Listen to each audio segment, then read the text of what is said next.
This podcast is part of the Batman Universe Podcast Network, hosted by the BatmanUniverse.net. Check out everything related to Batman and the entire Bat family at the BatmanUniverse.net, including news and original content related to comics, movies, television, merchandise, video games, and more. Also, check out some of the other unique podcasts that TBU has to offer. Consider supporting this podcast by becoming a patron on Patreon. Even $1 can go a long way in supporting this content that you enjoy.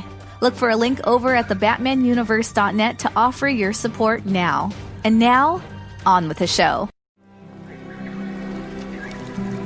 I don't like sand. It's coarse and rough and irritating, and it gets everywhere. Not like here. Here everything is soft and smooth. What's up, everybody? Welcome to another episode of Tim, former GameStop employee. My name is Tim. I am that former GameStop employee. But as always, I am here with Dane. And Dane, I don't want to jinx it, but we are just a week and a half away just about for baseball coming back. It's still kind of in the air, but I want to temper my excitement that we're so close, but yet things could change. But hopefully by the next time we're recording our next episode, we'll be talking about the first few games of baseball. We're close. Well, before I was of the opinion, just cancel the season. Let's start next year. With the COVID spiking again and all of these different things, the players union, the players having problems with contracts and unwilling to play. Obviously, it's a scary thing going back to baseball when we're kind of still in the middle of a pandemic, and players are concerned, obviously, about their health. Rightfully so, as we're seeing players get tested positive for. Every day there's almost a new player, several players who are just being tested and are coming up positive. Yeah, exactly. And in a game like baseball, there isn't a lot of contact, but still, you're around people, you're in the dugout with people, you're just around people. Yeah. And I was of the opinion, just cancel the season. Let's start it up, maybe start it up a little later than opening day next year. But I don't know. It seems to be going through. The NBA starting up pretty soon. I'm not sure about football. The NHL is starting up pretty soon. So if you want to play, let's play, right? Yeah, it's just going to be different. That's for sure. One thing obviously is going to be the biggest change is no fans for probably. I'm going to guess the whole season. I think there's some owners that are hopeful that there'll be fans back in the stadium eventually, but I think if anything, if that is to happen, probably only for the postseason. I'll be really surprised if any of the 60 games there'll be fans in the stadiums. So just that in itself is going to be a big change and something to get used to for players. And just as fans watching at home, it's going to sound different. It's going to have that eerie, kind of an eerie feel to it. There was a few years ago, I know it was in Baltimore. I think they were playing the White Sox. I'm not sure, but they were playing with no fans in the stadium. And it felt weird just watching it like that. So that's going to be every game now. I don't know if you saw Matt Chapman's comments yesterday or a few days ago regarding the Oakland Coliseum. What did he say? He says it's kind of an advantage for us because we're used to not having a lot of fans show up at our stadium. So we're used to the quiet sounds of no sounds of the baseball game. So other teams might not be used to that, but we'll be used to that when they come over here in the Coliseum. That is true. That is true. A lot of people. It's a quiet. It's a quiet stadium. That I can't make any excuse for it. It is quiet, with the exception of right field with the drums. And one time, a guy brought a tuba to the Coliseum. Oh, wow. Like recently or a while back? With the past couple of years. I can't remember exactly when it was, but somebody brought a tuba, and I can't imagine getting that. You have to get that tuba into your car. You have to drive to the Oakland Coliseum. You have to get that tuba. You have to lug that tuba from the parking lot to the gates, and then you got to get it through security. Surprised they even let him in with that. Yeah, I know. But yeah, no, I can't think of any excuses for that. Hopefully that makes too many Oakland A's fans upset, but kind of gotta just accept the facts. Kind of reminds me of I can't remember who made the comment, but when the Astros got caught cheating with the camera system and all that, a former A's pitcher who was pitching for another team said, I know one place that they were not doing it, doing that, camera cheating and stuff and banging on trash cans.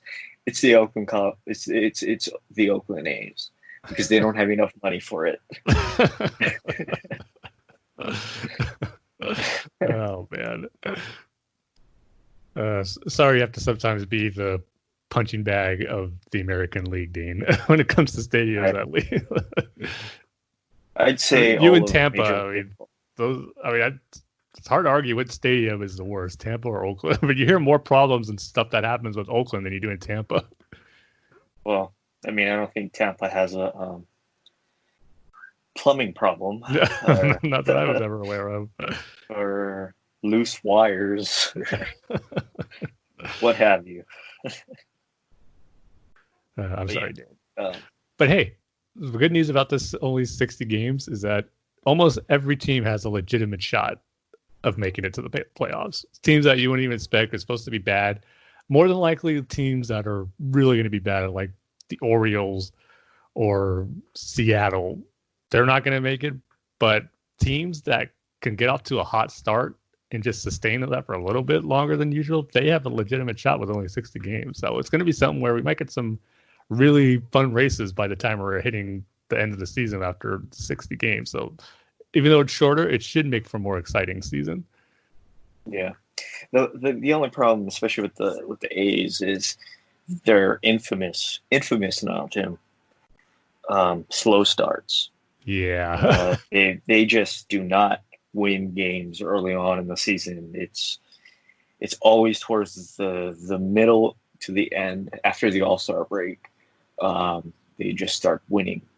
So psychologically, will it be, because they're in July, it'll just, kick off right off the bat with a hot streak? Now that the first early months are past them, not even realizing that the season is just starting, but because we're already in the middle of summer, we're going to get off to a hot streak. You never know. That could happen. You could look at it that way. Yeah, that's true. Well, one idea I had for this COVID season, I guess you could call it, is, how stadiums are, or teams are selling cutouts of fans and stuff that are placed around the stadium. Yeah. How about they also invest in a cheap webcam where you could go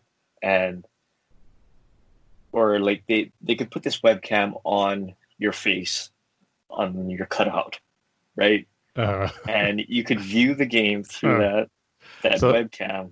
It's like you're buying a virtual seat at the stadium. Right. From your seat for season ticket holders or something. That's interesting. I never thought about that, but I bet I don't know how many would pay for that when you're in the bleachers or the high-rise sections, but for some really good seats, that might be something pretty cool to experience from your home, to give that little feel at least that you're there. That you're there. So I don't know, just an idea. Good idea. Yeah. Yeah. You should just give it to that idea to Oakland. They'll be the team to do it first. They probably don't have enough money, Tim. This is probably for only, the Dodgers and the Yankees and the Red Sox. All those those teams. And I guess the last thing I'll say, I'm going to go on record right now, because I know this is up for some debate amongst some baseball fans, but regardless of who wins the World Series, so I'm going to say it right now, even if the Yankees win or if a team like the Red Sox or the Astros, who I would hate to see win again, I will not view the World Championship of 2020 with an asterisk. It's just the circumstances that afflicted the season. It will be a season if it's all played. Obviously, it's going to be viewed a little differently, but the champion will still be a champion of this season. So if the Yankees win, I'm going to celebrate just like any other normal championship. And if another team wins, and if it's a team I hate, like the Red Sox or the Astros, I'm not going to say, oh, this season doesn't count. This championship doesn't count for them. So I've got to be fair. So I'm saying it right now. This will be a non-asterisk World Series championship for whoever team that wins. And the Astros already have that with 2017. So let's not compare that one to this one. Cheating to just a short season. So I am on the record. So for you, the Red Sox beat the Yankees in the ALCS. Mm-hmm. It's still, and then they go on to beat whoever the National League team is in the World Series. That's still legit for you. Yes. It'll pay me to see it, and I hate to see whatever the Red Sox win, but I'm not going to say, oh, the 2020 championship doesn't count because of the shortened season. Like, nope. It counts. They played it. It's just how it was. Okay. So I don't want to be a phony if that happens. I don't think it should. The Red Sox aren't going to be that great this year, but like I said, everyone has an opportunity to do something with the shortened season. But I really hope that's not the case. Okay, so the Astros then won the World Series. As like I said, they already got their asterisk-tated World Championship, and we'll see. I'm not going to put this one as another one like that, but yeah, God, I don't want to see them win. And I'm also a little disappointed with no fans. They're not going to get booed out of the stadiums like I was hoping for this season, and just hackled by fans, and they're getting off easy with that. Even it's like they're getting no punishment. The players anyway are receiving no reprimand for doing what they did in that 2017 season. So I hope once fans are allowed back in stadiums, whether it's the start of 2021, let's not forget about the Astros. Let's continue to do what you're planning to do in 2020 and just boo the heck out of them and give them a hard time at every city they show up. I wonder how it's going to be in Houston. You know, or people. I mean, I don't even know the consensus of,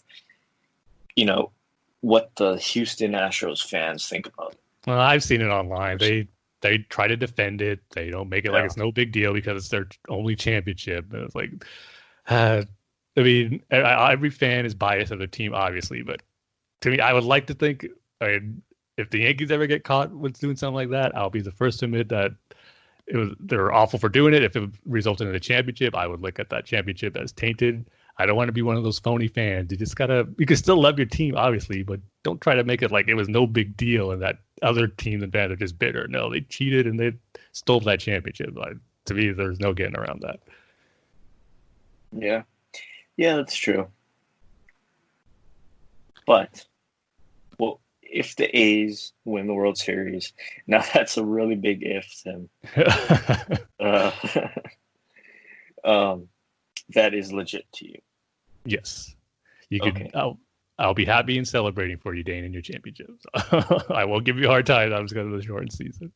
Yeah, I know. I mean, I wish something positive happens this year for the A's at least, especially after all of this bad news that's been happening with the A's, laying off their staff, not paying their minor leaguers, all of this.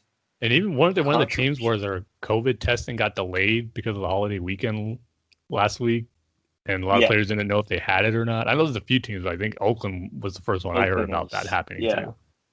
Yeah, Oakland was one of those teams, and I mean, if you're gonna start the season, you're gonna start quote unquote spring training, right? Yeah. You have to get these essential things down You know The what I most mean? important things, The yes. most important thing. You got to get the COVID. You have to get the COVID testing good.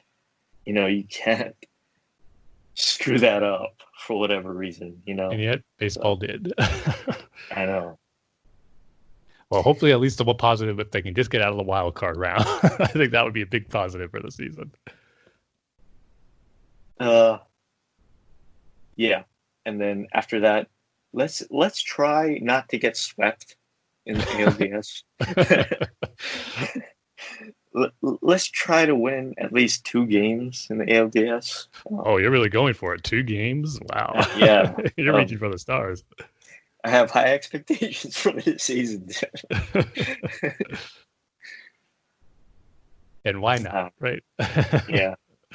But I just hope for some kind of good news. I know the new Coliseum or the new Oakland Stadium is sort of, I don't know. On the back burner. On the back burner now. There was the whole controversy about how the A's needed to play this full season so that they could somehow, I can't remember what it was. It was like a complicated money thing where they needed to play the season counted towards keeping some players for next year and the year after that. So I don't know. It's just a mess in Oakland right now. So I prefer not to think about it. I can understand why. All right. So hopefully in, like I said, 2 weeks, we'll be having some baseball to talk about again. But like I said, good fun to at least get our excitement back for the potential that we are so close for another baseball season. And hopefully it makes it all the way through. So we can get back to having some sports in our lives because, man, I do miss it.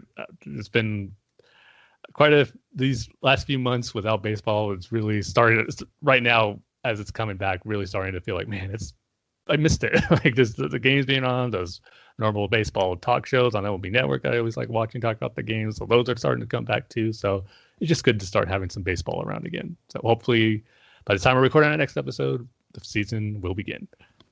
Yeah. I'm just wondering how they're going to do the social distancing thing, especially with the umpire and the home plate umpire and the catcher. Yeah, I wonder how far further back they're going to be now. That's a good point. Yeah. Maybe like on the side or something. Maybe now's the time to introduce the robo humps. I don't think they're going that far yet. Especially in a short season. But anyway, I guess we can go ahead and get into our Dark Knight Rises minute-by-minute commentary.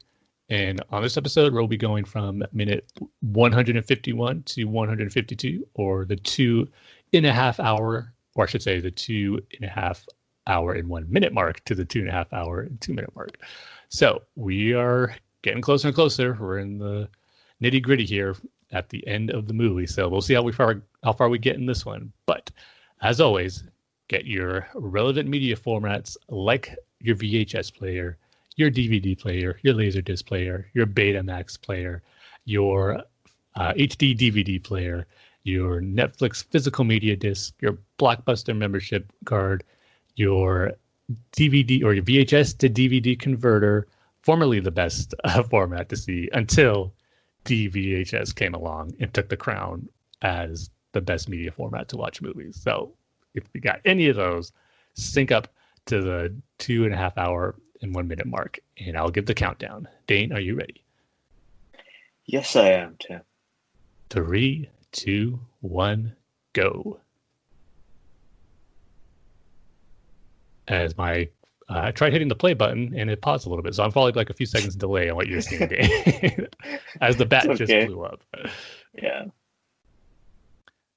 I remember one of the discussions we were having, what our early episodes we were talking about the movie, about the contamination that explosion did to the Gotham water. Yeah. Right there. I mean, it's true, right? I mean, yeah, you have to assume there was fish or sea life, right? Yeah. And how are they going to repair that bridge? I mean, are they just going to knock it down and rebuild a new one? Or are they going to fix that one section? I would say if the city's going to do it, they would just repair that one section. But if Wayne Enterprises is going to be in charge of it. They'll probably just build a bunch of new bridges. Oh, Bruce doesn't high-tech bridge. do things cheaply. Yeah. So we're getting the voiceover from Gordon in the eulogy for what right now is still on the assumption the death of Batman. And This is what. I'm sorry, go ahead, Dave.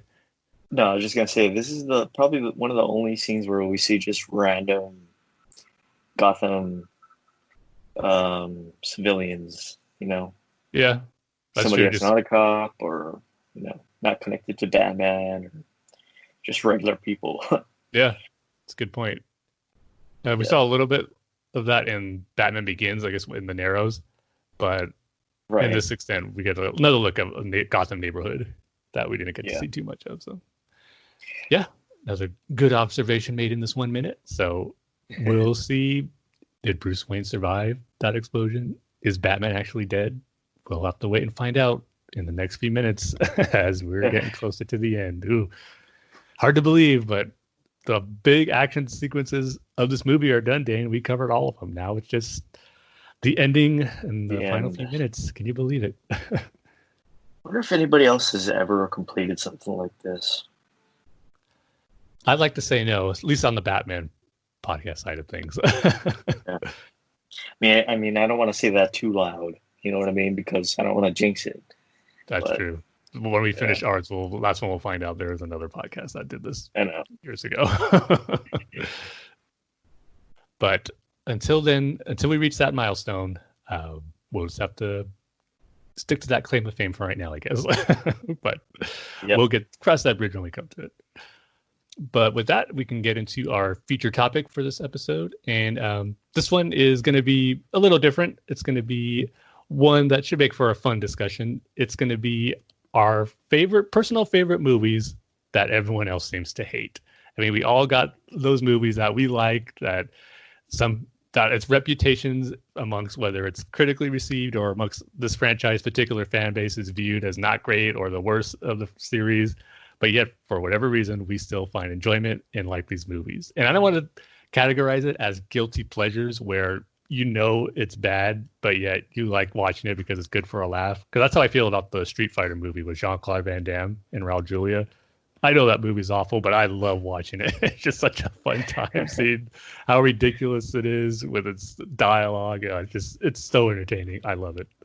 But that was my main question is this movie is this going to be movies that are terrible that we just love to watch because it's funny and entertaining, or is it like an actual I love this movie sort of thing? Yeah, it's going to be, we find legitimate reasons why we like it. And love might be a little strong for some of them. Like I got some on my list that I don't love and I recognize some of the problems, but there's still stuff in there that I legitimately like about it. So it's going to be kind of at least for me, mix of stuff where I recognize the problems and then ones where I don't see why so many people hate it because I love most of it. So it's going to be kind of a mixed bag of that. So I guess to kick off, I'm going to do a top 5 like always. To kick off, my number 5 choice for one that has a really bad reputation and probably is considered the worst of the franchise, but yet I still find enjoyment watching it. And that is X-Men Origins Wolverine. And yes, it's not the Wolverine origin story we should have gotten. I'll be the first to admit that. There's a lot of problems with it. Noticeably, the CG is some of the worst you'll see in a superhero movie. I don't know how long it's been since you watched it, Dane, but do you remember the scene where Logan is in that family's farmhouse and he just got the adamantium put into him and he's looking at his claws in the mirror in the bathroom? And man, those adamantium claws look so bad. It's like, remember those tune gun and bullets in Roger Rabbit that Eddie Valiant uses? It almost has that effect. Like it's from Toontown or something. And he put those claws on his hand. It looks awful. And obviously a movie that came out in 2009, it looked bad then, but almost being 11 years later, it's going to look even worse now. So the effects are bad. And the way my biggest problem with the movie is how really they rushed over Wolverine getting his adamantium put him. The biggest moment in Logan's life, and probably the sequence we were most looking forward to seeing in a movie about his origin barely lasted a minute long. I mean, he gets the adamantium put into him, and he just doesn't even go on a rampage like we know he does in the comics or even some of the animated series. He just takes out one guard and just leaves the room. He doesn't cause the chaos and destruction that we know he does, and even that they hinted to in X2 X-Men United, where we got a little of those flashbacks and we saw that image is how bloody he is. He's in shock of like seeing his claws for the first time. And we know he caused damage in that lab, but yet they just skimped over it in the movie. It was like so disappointing. So, but even with all that stuff, Hugh Jackman gives another great performance. I don't think he ever gives a bad performance as Wolverine, but I do like there's elements in the story here that I really dug. I liked how the relationship it created between him and Sabretooth, them kind of being stepbrothers. I believe it's stepbrothers, not half-brothers. It's been a while since I've seen it, but I believe they were stepbrothers. But having that connection of them growing up together, and that opening sequence in the movie is one of the coolest ever in any comic book movie, where you just see him fighting in the various wars throughout history, leading up to, I believe, Vietnam was the last one, until they get taken prisoner and then recruited by the Weapon X program. So I loved all that stuff in the beginning. And even the story later on, how they mess with Wolverine's memories and created this whole lie, him living with Silver Fox, being happy, how all that was just something to mess with Wolverine to get him to join up with the program again. So there's just story elements that fits in with what we know about Wolverine, with his mind being messed up and messed with by these government agencies. So I liked all that stuff. It just wasn't executed as great as it could be, but I still enjoy the story for the most part that was told throughout here concerning Wolverine. Of course, there was things that were shoehorned in there that shouldn't have been, like Deadpool at the end. I did like him in the beginning, minus the costume, but him being the main bad guy they had to face at the end was not great. Obviously, as the more recent Deadpool movies go out of the way to show you how bad that was, which is always awesome to see Ryan Reynolds continuing to make fun of that performance.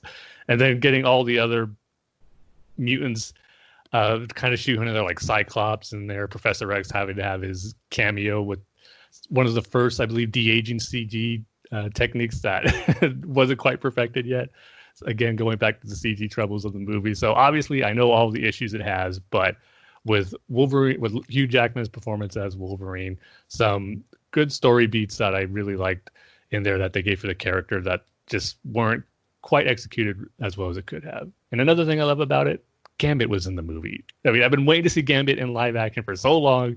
I still think he should have been in the regular X-Men movies. And I did like how Tyler Kitsch portrayed him in this movie, even though it still waiting to see him in a fully formed X-Men movie as part of the team instead of just showing up by himself and just helping Wolverine for a little bit in the stories. So, yeah, I'm aware of the problems, but X-Men Origins Wolverine, that is one I still enjoy watching to this day. And I totally get why it has the reputation it does, but I still can't help but enjoying some aspects of it till this day. So yeah, that's my number 5 pick. Is Gambit still in the X-Men comics? I mean, I haven't read X-Men comics in years. Yeah, because of the continuity, and that is just so messed up. X-Men characters coming and going; it's hard to lose track. So right now, I don't even know, to be honest with you. He could be, he could not be. I always thought he was just an invention of the 90s. You know what I mean? Well, technically, he was. He might have been late 80s, actually, but pretty close to that 90s. But yeah, those 90s X-Men teams, those are my favorite X-Men groups of all time. Those always will be my favorite. Pretty much what you see in the animated series from the 90s, that's like my ultimate X-Men roster that I just love, all those characters. Jubilee, you got Beast in there, Jean, Gambit, Jean Grey, Storm, Wolverine, Cyclops. But even in the comics, there was some more, like they had the gold and blue team, like that the cartoon didn't have. The Archangel, Colossus, Iceman, they were all part of that core group in the comics. Psylocke was another one. They all showed up in the animated series in various episodes, but they weren't part of the main group like they were in the comics. I'm just trying to remember. Is Magneto the bad guy of that series? In the first season, he was, but even by the end of that season, he still ended up working with them. And throughout the course of the series, you mainly see him working with the X-Men and with Charles more than he was an adversary to them. To looking back on it now, yeah, there's more episodes with him working with the X-Men than him being the main villain. Yeah, I gotta watch that show, man. Yeah, it's so good. It still holds up. Yeah. For me, I have a short list because I mostly agree. I mean, if a movie is terrible, it's terrible. You know, I just can't find anything to like about it. But one big one, and I want to start off with the big one, Okay. just to get out of the way, is The Last Jedi. Hey, that's fair. Obviously, that reaction to that is split, so can't go wrong with that one. Yeah. You didn't like it when it came out. A lot of people still don't like it to this day. I think it's the best Star Wars movie that they've put out, that they've ever put out. It's character based. It's happens in real time, and it's what happens when you have a Star Wars movie, a franchise that is infamous for the great adventure. Let's go on this great adventure to go to this place to meet the people, to learn how to become a thing, and it flips it on its head. Because, I mean, obviously you cannot satisfy everyone. So, and you, no matter how much you sit there and try to think about how to write a movie like that to top whatever it is that came before, you're just not going to do it. You're not going to do it. And it's just better to sort of flip it on its head and do something completely different. And I think that's what that movie tried to do. And a lot of people didn't like it. And it's also what happens when you forego, I guess you could say, that great journey, that great adventure, and you have a movie about actual characters. Imagine that, actual people rather than a stereotype or an archetype, right? And that's mostly what I respect about that movie. It's how they sort of took expectation and didn't even bother with it. Almost didn't even bother with it because, I mean, from that first, interaction between Rey and Luke tosses the lightsaber. And I know a lot of people don't like it. I know you didn't like it, Tim, but I loved it. That's still something that I do not like in the movie. And I've come around on a lot of things in the movie, as we've well documented over the last 3 years. But that scene, I still wish didn't happen with Luke tossing the lightsaber. Yeah, because then you get something where it's like, okay, so I mean, if he did not do that and he was like, okay, I'll train you and we'll do this and we'll do that, then you're missing out on what went wrong, right? What went wrong with Luke and what he tried to do after Return of the Jedi. You have two characters essentially just talking through their problems, really. They don't do much training. It's just mostly them having philosophical discussions about what the Jedi are, what the Force is, and that's it, And I know a lot of people criticize that. And I know a lot of people are like, oh, but Rey didn't train. She doesn't know how to use a lightsaber. She doesn't know how to fight. She doesn't know how to do this or that or the other thing. I really hate that argument. There's so many examples, even in The Force Awakens, that shows she knows how to fight and use a weapon like a lightsaber. Ugh. But with that being said, I think, the movie does that sort of training thing one thing better, where it's not Luke on Dagobah carrying Yoda on his shoulders and doing flips and doing handstands and stuff. it's two people talking about like the implications of the Force and the light side and the dark side. And to me, that's way more interesting than seeing a training montage of Rey doing handstands or whatever, learning how to use the lightsaber or whatever, I mean, there is that in that movie, but it's only the briefest of mentions.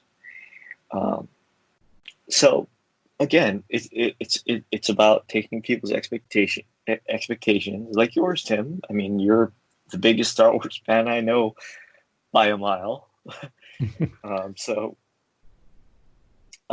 it's taking that expectation and just ignoring it completely, which I thought was the most brilliant thing that Rian Johnson could have ever done, or the Star Wars franchise could have ever done. I know a lot of people don't like it. I know a lot of people don't like the running away aspect of the film with Leia and Poe and Finn, or not Poe in the beginning, but Finn and Rose going to.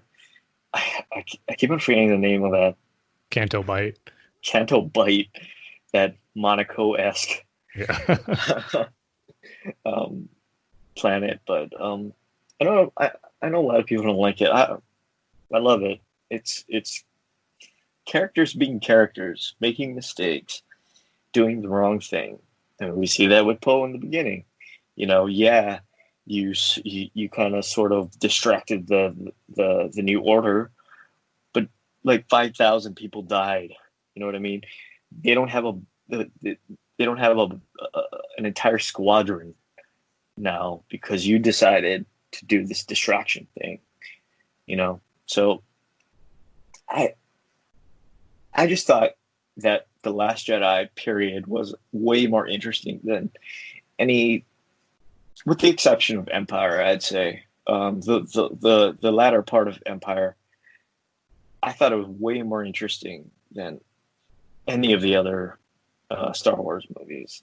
It's more of a kind of a, I hate to say it because I know it goes more into what the Force is and the dark side and the light side, things like that. But it's sort of like an episode of the Clone Wars, and I don't mean to say that by to diminish The Last Jedi or. Hey, that's not a diminish; it's a compliment. Right. Clone Wars is, so. It's more like a episode of Clone Wars where they don't do anything, which is something, which is the theme that we'll get to when we talk about Ninja Turtles comics. But that's why I love that The Last Jedi, is because it's not so much about the action or the adventure or the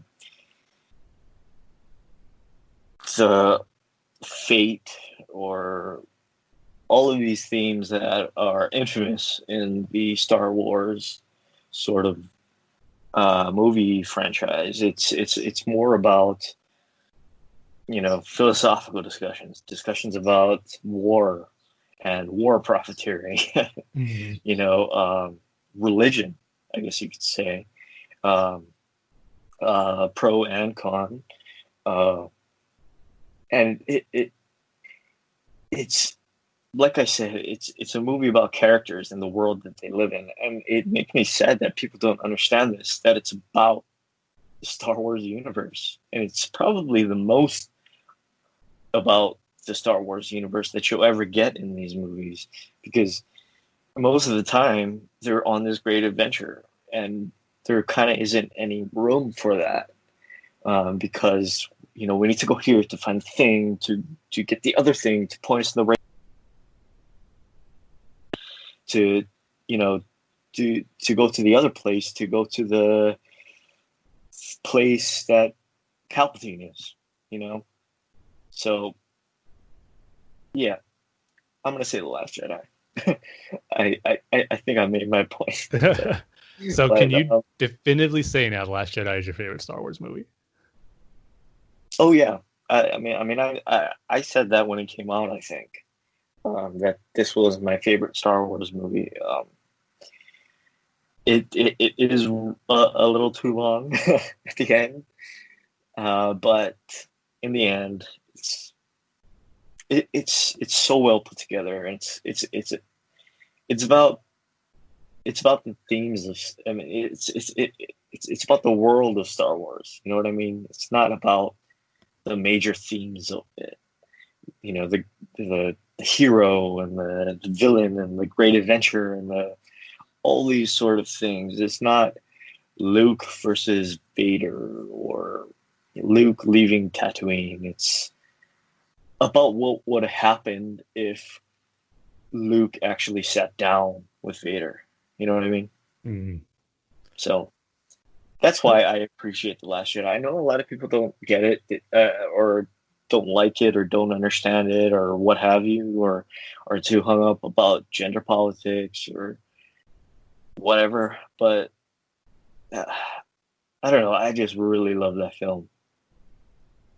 And I love that you do love it that way, even though, like I said, it's not my personal favorite. And I know, like I said, it's split down the middle. A lot of people love it too. So I always like hearing the different viewpoints that people who do love it take away from it. So it is definitely a layered movie where there's a lot to peel back and look at and dissect for what you love and don't love about it. So one thing's for sure, the discussion on The Last Jedi 3 years later isn't going away anytime soon. Not. No, it's not. And you bring up a good point because, I mean, you and a bunch of other people where they say that the magic of Star Wars is gone in that movie. I never said that. You did. You did. I never said the magic was gone. You did, Tim. No, I didn't. I never said that. Episode. Okay. Well, let's just say everybody else then. Because I have to pull up that episode again. I said that. I specifically remember you saying that, but maybe I don't remember saying it because I've come around on that movie. But that doesn't sound like something I'd ever say, that the magic is gone from Star Wars. But you know, in a sense, that's what makes it unique. You know, where it's not about the magic; it's about people and people sitting down and talking, actual people. You know, rather than, you know, fighting the Empire or fighting the New Order or fighting Darth Vader or fighting Kylo Ren, you know.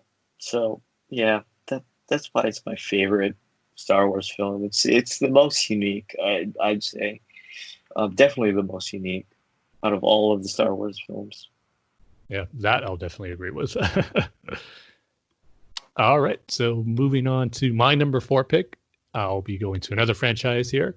And this one I was actually debating on which one, because there's 2 movies in this franchise that, well, maybe more than that, but for me anyway, that I legitimately really like, that I don't know which one I should put. But I came down, it is going to be from the Jurassic Park franchise. So it was going to be either Jurassic Park 3, because I do legitimately like that movie too, even though I know it's considered to be one of the worst.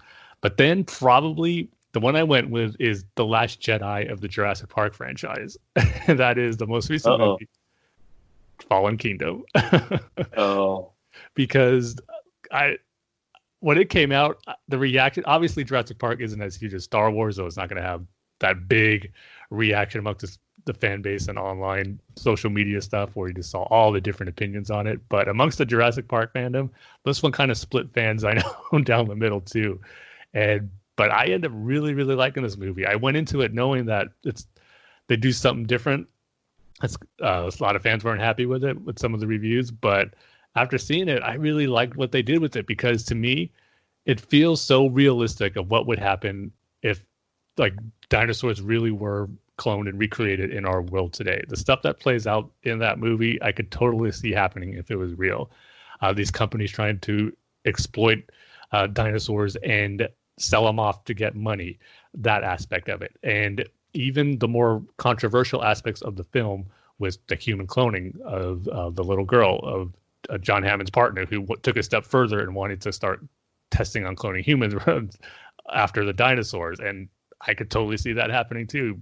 If you had this breakthrough in science, there's going to be people who aren't going to just limit it to something. They're going to take it a step further. And I could totally see, going beyond dinosaurs and animals. Obviously someone would want to try it out on humans too. So all of it, that type of stuff that made the movie controversial, I think really worked, and could totally see that as a plausible thing that could happen. Not to mention with the Jurassic Park film, it has some great dinosaur action in it too. The scene when they go back to Isla Nublar, where we see the destruction of that island, which was sad to see, to be honest, knowing the history of everything that happened from the first movie that went down there. Great stuff there, and just having that horror vibe to the end sequence in the mansion. There's just a lot of great visuals in there when they're going up against the Indoraptor, have given it that horror vibe. So there's a lot of stuff I really like about the movie, and then how it ended too, with the dinosaurs kind of being out in the wild and adapting to man's world and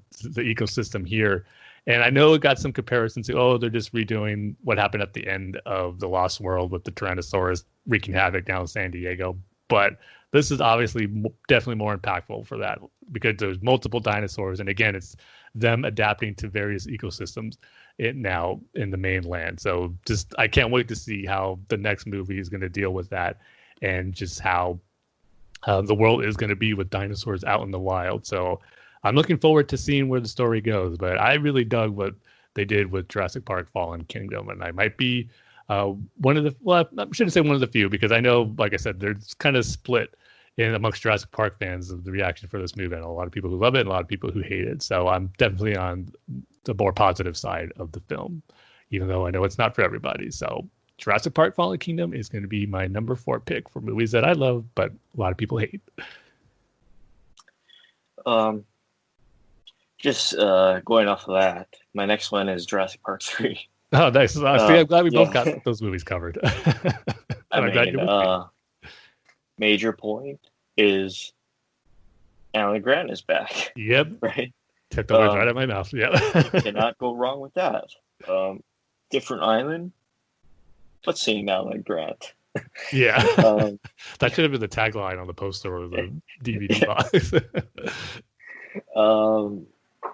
Ellie Sattler's back briefly at the end.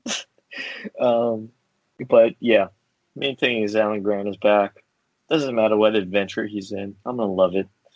I love Sam Neill. Mm-hmm. I know the story isn't very good with those.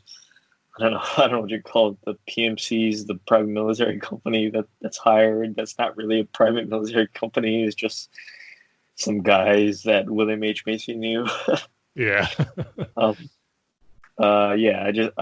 Hey, they just had to find a way to get to the island for a different reason. Yeah. Once they're there on the island, I mean, let the dinosaur action ensue. And we got a lot of cool stuff with that in Jurassic Park 3. Right. And that's the point of these movies now. I mean, it's not about Steven Spielberg creating magic. It's about dinosaurs, right? It's about digital dinosaurs. I think this was the first one, all digital, right? I like to think they still had some practical effect shots with the dinosaurs in there. I want to say they did. A majority of it's digital, obviously, but... Or was it Jurassic World that was the digital one? First digital. It doesn't matter, but... Yeah. I'm not sure all of them are just only digital. I think all of them still have some practical dinosaur effects in there. One thing I am sort of looking for in these new movies is, I mean, I know people go crazy over Jeff Goldblum for some reason, and Ian Malcolm, and people love Jeff Goldblum, period, but I really want to see Dennis Nedry again. Flashback. I mean, we can do a flashback. It doesn't. I don't think it'll screw with the canon, much. So let's get the Dennis Nedry prequel movie. Forget it, just a flashback sequence. Let's get his own movie going. Yeah, I mean, how did he get to Jurassic Park? How did he get that job? Yeah, right. How did he get in contact with Dodson and that whole avenue? Mm-hmm. I got it, Tim. A Dennis Nedry and Dodson TV series. Their adventures together, right? Yeah, there you go. What's Universal's streaming service? Are they the ones behind Peacock or Peacock, whatever? Right. That should be one of their original programming for their streaming service. I would sign up for that tomorrow. Yeah. Yesterday. Same here. But yeah, Jurassic Park 3. I love that movie. It's just a fun adventure. Don't look too much into the story. You won't get much, but I just love that movie. Yeah, like you said, it has Alan Grant. Enough said. So that's why I'm really excited about the next one too. You're gonna have all three of them back in this movie in the third Jurassic World. We'll see how big of a role they have, but it'll be cool to see them all again.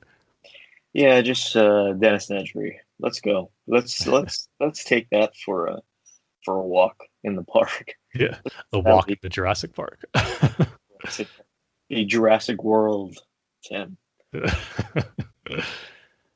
All right, so my number 3 pick, going back to the superhero films, and this is probably not going to surprise most because, you know, this is one of the movies that has a bad reputation, but I still really, really like it. And that is going to be Green Lantern. And maybe it's the Green Lantern fan in me, the bias that's going to show out here. But it's one of those cases where, is it the Green Lantern movie that we should have gotten? No. But yet there's still a lot of elements of the Green Lantern mythos that I did love seeing on screen. And I still like seeing now whenever I watch it. And one thing I'm always appreciative, they got the core element of the story right for the most part of the Green Lantern mythos and how everything works with the emotional spectrum, willpower, the ring, and the origin of Hal Jordan. I really loved how they did all that stuff. And especially when they get on Oa and Hal Jordan arrives there, the training he receives there from Kilowog, Tomar Ray, and obviously Sinestro, all that stuff is great. It's just the Green Lanterns fan dream come true. But the problem is we're not there long enough. It's one of those things where they just cannot wait to get off of Oa. It's I'm like, all right, here you go. This is for the Green Lantern fans. Now let's get back to Earth where things are a little more simple. We don't have to worry about our budget for the special effects anymore because we know that was an issue with the production of the film where they had to give more budget to the special effects. And sometimes it doesn't even seem like the extra money was worth it because some of those effect shots don't hold up necessarily well. But the core elements of the Green Lantern stuff that is there, I still really like seeing. And I'll even say I really enjoyed how Ryan Reynolds as Hal Jordan. A lot of people, I know he himself likes to look back on and make fun of himself in that performance, but I think he still had some of those elements that you look for in Hal Jordan. And probably with future, if they got a chance to do more movies, I think he could have really developed more into taken into that role as Hal Jordan. But yeah, even though the problems there with having Parallax not be the Parallax that he should have been, and really a lackluster final villain to fight in that movie.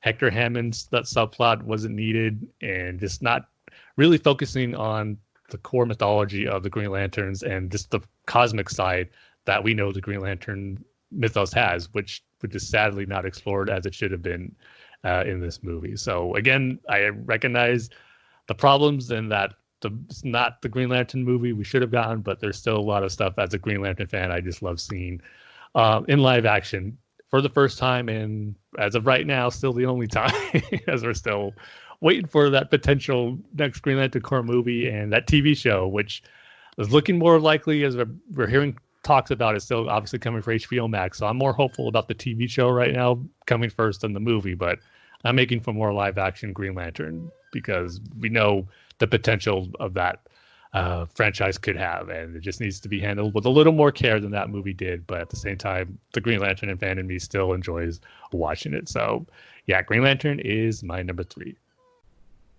Yeah, I think the new release date for the Green Lantern movie, I don't know if you saw this on Twitter, Tim, but I think it's 2048. 2048, okay. That's soon? Yeah. Wow. Yeah. My next pick is one that I didn't really feel got the attention it deserved, but maybe you think differently, Tim. But it's the Godzilla movie, the 2014. Okay, yeah, yeah, oh, nice one. Yeah, I just love that movie because it's just an adventure. I mean, I know a lot of people have problems with its story, but again, like Jurassic Park 3, just forget about the story. And I know there's not a lot of Godzilla in it for a movie that's called Godzilla. That's the biggest problem with it, really. But that end sequence, you know, in the are they in San Francisco? They are, right? Yeah. Mm-hmm. Yeah. Where Godzilla is fighting that big winged thing or whatever it's called. Like the I, Mito or something like that. I want to say Mewtwo. I know it's the Pokemon, but the Muto, yeah, there you I think. Hold on, let me look that up really quick. I should have looked this up. go. I know we're pretty close. I think you're right. It is the Muto. See. Yeah, the Muto. Massive unidentified terrestrial organism. There you go. Now we know why they call it Muto. Much easier to say. Also, a movie where I would presumably be dead, I'd say. That's true. There's a tsunami. Yeah. I'm sorry, Dave. Yeah, I guess I'm dead in that movie franchise, but hey, I still love it. But yeah, that I really like the fight at the end, and I really like the characters. So yeah, I'm gonna say the Godzilla 2014 movie. Kind of went away. I'm trying to look up its box office. Yeah, see, so it almost made 5 times its budget. So Yeah, and it kicked off the somewhat monster universe. We got King Kong Skull Island, and we got the Godzilla King Kong versus movie coming up. So I agree with you. I really like that movie a lot, and I like how they made Godzilla kind of the hero of the movie, where he wasn't attacking a city and they had to kill it and take him down. It was him defending the mainland and really the people there from those Mutos. And I like that aspect, that direction they took it with it there. And again, the characters, they weren't annoying characters. They served their purpose and what they needed to do. And that was why I think it's so much better than the last one, Godzilla King of the Monsters. That was such a disappointment to me. It should have been so much better when you got Rodan, you got Ghidorah, you got Mothra. All those, they all looked great. But the characters in the second one, they really took it down for me. A lot of them I just really did not like. And I was really disappointed with that sequel. is that the one with 7? I mean, not 7, 11. 7, Yeah. 11. Yeah. Or her real name, Millie Bobby Brown. Millie Bobby Brown. We are also recording this on 7-Eleven. Oh, there you go. Yeah, hey, isn't today a free Slurpee day then? Don't they usually have that promotion? But I don't remember. I mean, I don't know if they're doing it in California, but here they're not doing because of COVID. They're not doing it this year. But I guess that's understandable. But if they're still open, why can't they still do it? I don't know. Maybe they don't want the influx of crowds. So that I can understand. And people touching the nozzle or whatever. That's a good called. point. Yeah, I stand corrected. Yeah, but that's the one with Millie Bobby Brown. Yeah. That's a shame. That one looked good. It looked really good. The trailers were awesome, and the monster fights still are cool, but I don't think not as good as that final one in the first movie. So yeah, hopefully Godzilla versus King Kong ends up being better. I'll still be excited for that. Yeah. But for my number 2 pick, and this is going to be another big franchise in the line of Star Wars, in the Star Wars family. And I don't know if we talked about this too much, Dane, but if not, I'll be curious to hear your thoughts on it as well. But if we have, I just don't remember. But my number 2 is going to be Indiana Jones and the Kingdom of the Crystal Skull. And this obviously is considered the worst Indiana Jones movie amongst fans. And for me, I don't understand why. I'll see some elements, but for stuff to consider it to be really, really bad and not even consider it part of the Indiana Jones franchise, I think it's just kind of silly to say, because watching it, to me, I'm still getting a great, fun Indiana Jones story. And the action that I expect, the humor that I expect with Indiana Jones film, to me, it's all there. And it's just, I don't know, it's because it's different because he's older. You can throw in, is it because no one likes Shia LaBeouf as his son? But to me, the characters work well together in the movie. The only problem that to me takes it down a notch is that. Wait, Tim. Okay. Before you say it, can I guess it? Go ahead. Is it the refrigerator? No, it's not even that. Is it ridiculous? Okay. Yes, but again, that doesn't kill it for me. Yeah. No. The only thing that I find was like real eye rolling is where they're in their chase. That chase, I believe it's the Amazon and the car chase. And the CG is not great there. I will understand that, but it's still a fun sequence.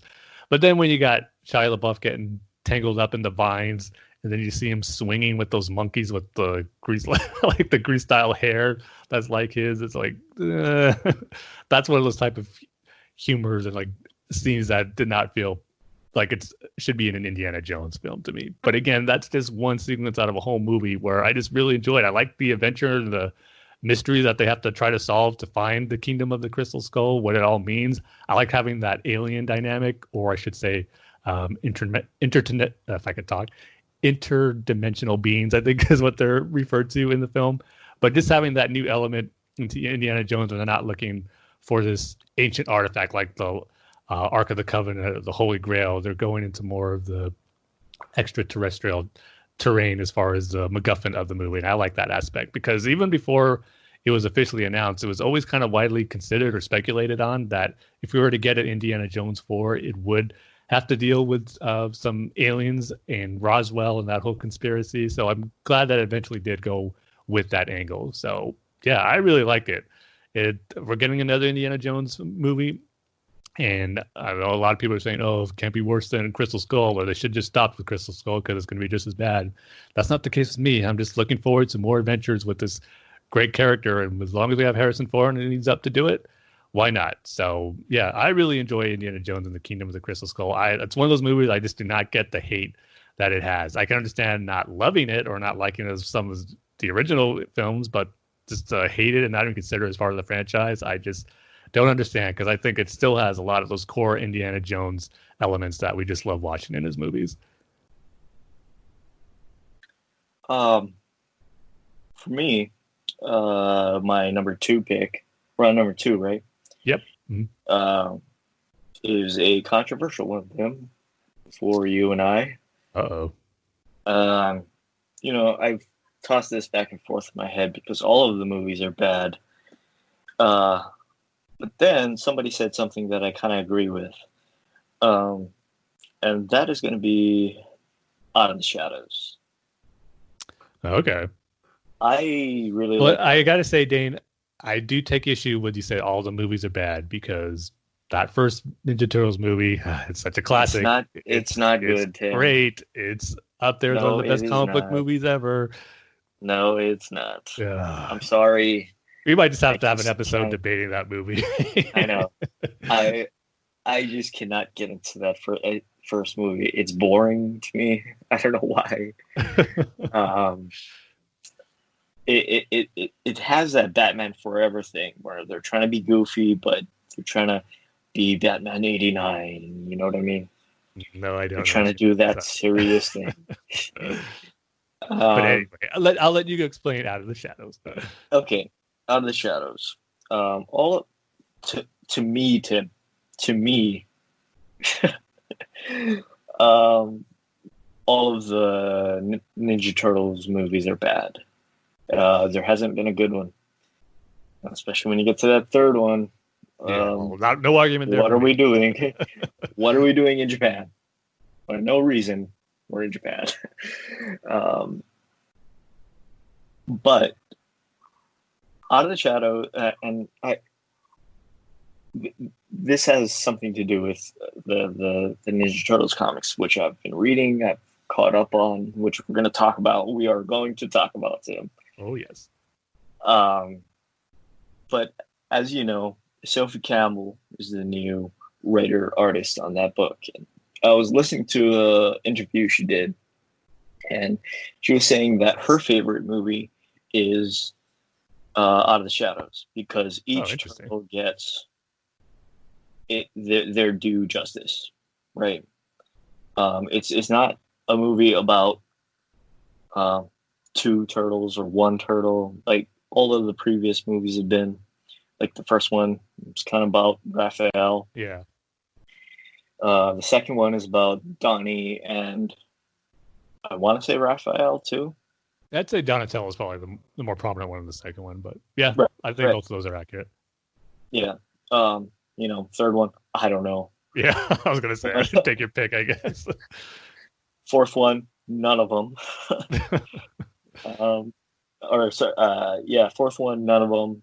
Fifth one is they each get their own little segment, right? So I'm gonna agree with that. It's not a very good movie, but it's a fun like it's fun, right? It doesn't take itself too seriously. The serious parts, it's really serious, even though it's really brief.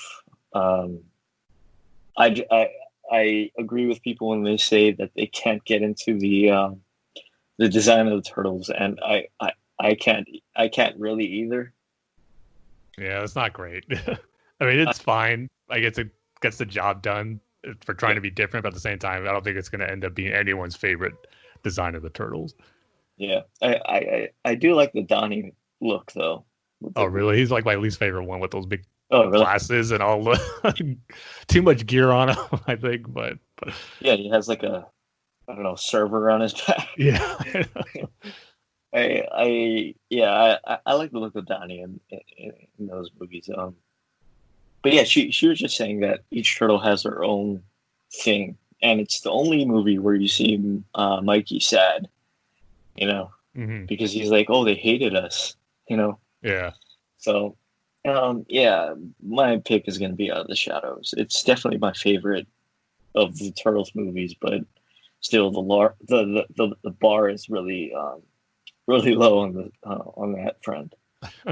I will agree that is the way they handle the turtle. You could say what you want about both of those movies, but I think the way they handle the turtles and their personality, especially in the second one, is really, really well done. I don't think you can fault the movie for how they handle the turtles and those two. So cool. I'll have to check out that Sophie Campbell interview. What was it from? Yeah. Hold on. This is I have to look through my podcasts. Okay, so it was on a podcast then. Yeah, it was on a podcast. The TMNT Minute. Okay. I've heard of that show. I haven't listened to too much of it though, but I'll have to check it out. Yeah, me neither. But yeah, I'm gonna say Out of the Shadows is my favorite Turtles movie. All right, cool. Well, controversial, I know, among fans. Well, especially what you said about the first movie, so that's what makes it controversial. But I just cannot get into that movie. No matter how many times I try to watch it, I just can't do it. It's always my favorite movie before this was the second of the original trilogy, because it's just so out there and it's so bad, and Vanilla Ice is in it. And so that would be in there if you were doing the movies that we know are bad, but it's so good type list. You'd have the second one on there. Yeah. One thing I do like about that, or at least the first two movies, is the voice of Shredder. I know they're trying to do a Darth Vader ripoff, but I love it. Hey, it fits, yeah. Yeah. All right, so we're here to my number one pick for movies that I love that everyone else hates, and this is definitely one that I love. It's not just that I really enjoy or like. I love this movie, and you could probably guess what it is, knowing me and the conversations we've had. And of course, we're going to Star Wars territory, and it's gonna be okay. So we have the same one, I think. No, Dane, we don't. Unless you're talking something different than The Last Jedi, then. Yeah. Okay. Yeah, then maybe we do. But mine is going to be Attack of the Clones, the movie that so many fans consider to be the worst of the franchise, and they cannot sit through. And I'm just, what movie are you watching? And I'll say right off the bat, yes, the Anakin and Padme dialogue and the romance, it's not great. I'll be the first to admit that. The whole scene with the infamous sand line, is it great? No. But is it what the whole movie encompasses and it is about? No. To me, that's the thing.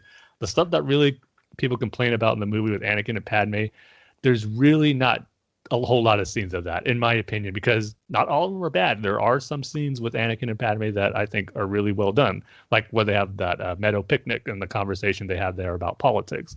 I find to be really interesting and good, and everything on with them on Tatooine. So not everything with them is bad, like the perception a lot of fans seem to have on this movie. But regardless of that, what this movie introduced into Star Wars, I'll just forever love it.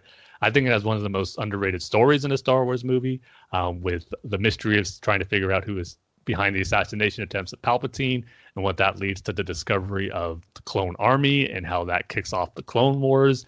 And we get these amazing action sequences on Geonosis, which is probably my favorite ground battle action sequence in a Star Wars film, a sequence that really puts the war in Star Wars.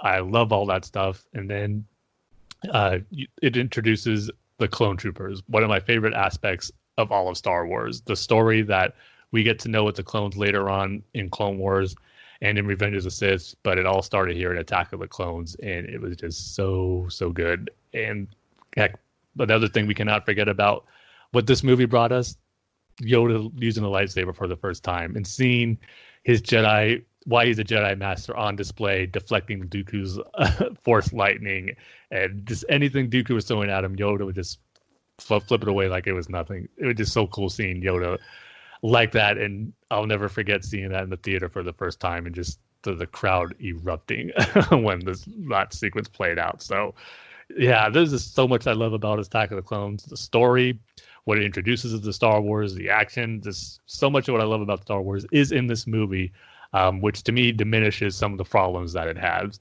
that a lot of people like to really focus on, and takes it down for them. So to me, I'll always love Attack of the Clones. And our latest episode of Star Wars The Saga Continues, we did our rankings of every Star Wars movie, and I probably had this higher than definitely higher than where Kyle and Paul had it, but I think even among Star Wars fans, I probably had it higher than most. So it's a movie that I love, and probably would cause some controversy amongst some other movies I have it higher than in my rankings list. So if you want to find out where I put it and how it ranks amongst the rest, you could check out that episode. But I'll forever have my love of Attack of the Clones on display. It's such an underrated Star Wars movie, in my opinion, and I just love it. So yeah, Attack of the Clones, that was an easy choice for me as far as a movie that I love, but everyone else seems to hate. It was a no-brainer.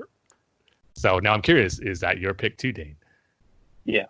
Nice. It was. So I thought it could have been Phantom Menace. But I'm going to do you one better, because I just feel that between the two of us, it needs to be mentioned, at least briefly, which is Solo. I love that movie. Yeah, me too. I know a lot of people don't like it. See, my problem, I think, with Solo is that there's a lot of people who haven't even seen it, let alone have an opinion on it, who considered, not liking it. Right. I can never pronounce his name, but Alden Ehrenreich. Alden Ehrenreich, right? Is that how you say it? Yeah. Alden Ehrenreich. I love his portrayal as Han Solo, and you can't top what Harrison Ford has done. You just can't do it. But what you can do is you can bring something new to it while sort of doing kind of an imitation of him. But you can do your own thing. Yeah. It was a nice blend. It was a nice blend. And I just feel like that's the crux of that movie. It is Han Solo. Even if you don't want to believe it, it is Han Solo. And this is kind of the movie that we've all really wanted as Star Wars fans, or as Star Wars people that like Star Wars. Yeah. This is the movie that we really wanted. It's funny when you say, when you hear some people say how much they hated The Last Jedi, and this is not what we're looking for in a Star Wars movie. You got that next in Solo, but yet you were so disappointed with Star Wars, and you had to make a point, quote unquote, that you were going to boycott it, that you're missing out on some really great Star Wars stuff. Sure. And I mean, come on. The Enfys Nest is the coolest looking thing in the Star Wars movie. It's one of the coolest. Yeah, her design is so cool. Yeah, she looks so cool. But I just love this movie. It's the Star Wars movie that I really, really wanted. Just an adventure, and taking itself seriously, but not taking itself seriously because it's Han Solo. But yeah, I just love this movie. I don't know what people's hangups are with this movie. But I don't really care because it's really well done, and it's so sad we'll never get a sequel to this, even if there was one planned. I'll never say never. You never know what could happen. If at least the Snyder Cut has taught us anything, never give up on something you thought would never happen, end up happening. It might not be a movie, but hey, maybe we'll get a Disney Plus series or something. I don't know. Now with that box office return. Hey, look at Justice League's box office return. That was probably worse, I think, than Solo's. So. Yeah, was it? I'm gonna check really quick. Because you got the hashtag Make Solo 2 happen. That's kind of like release the Snyder Cut amongst the Star Wars fans that really want to see that. So it's kind of gotten some traction on certain days. So you never know. It can get their attention, and Lucasfilm can maybe consider doing something for Disney Plus on it. So that's why I say never say never. No, it wasn't. It was twice as much. Okay. Yeah. Solo over Justice League, you mean, right? Justice League over Solo. Oh, really? Okay. Yeah. I stand corrected. $300 million budget, and it got $657.9 million, and Solo got 275 to 300 million, and it only made 393.2 million. Oh man, yeah, Yeah. not great. But still, I still will say never say never. Yeah, never say never. But I agree with you on that one.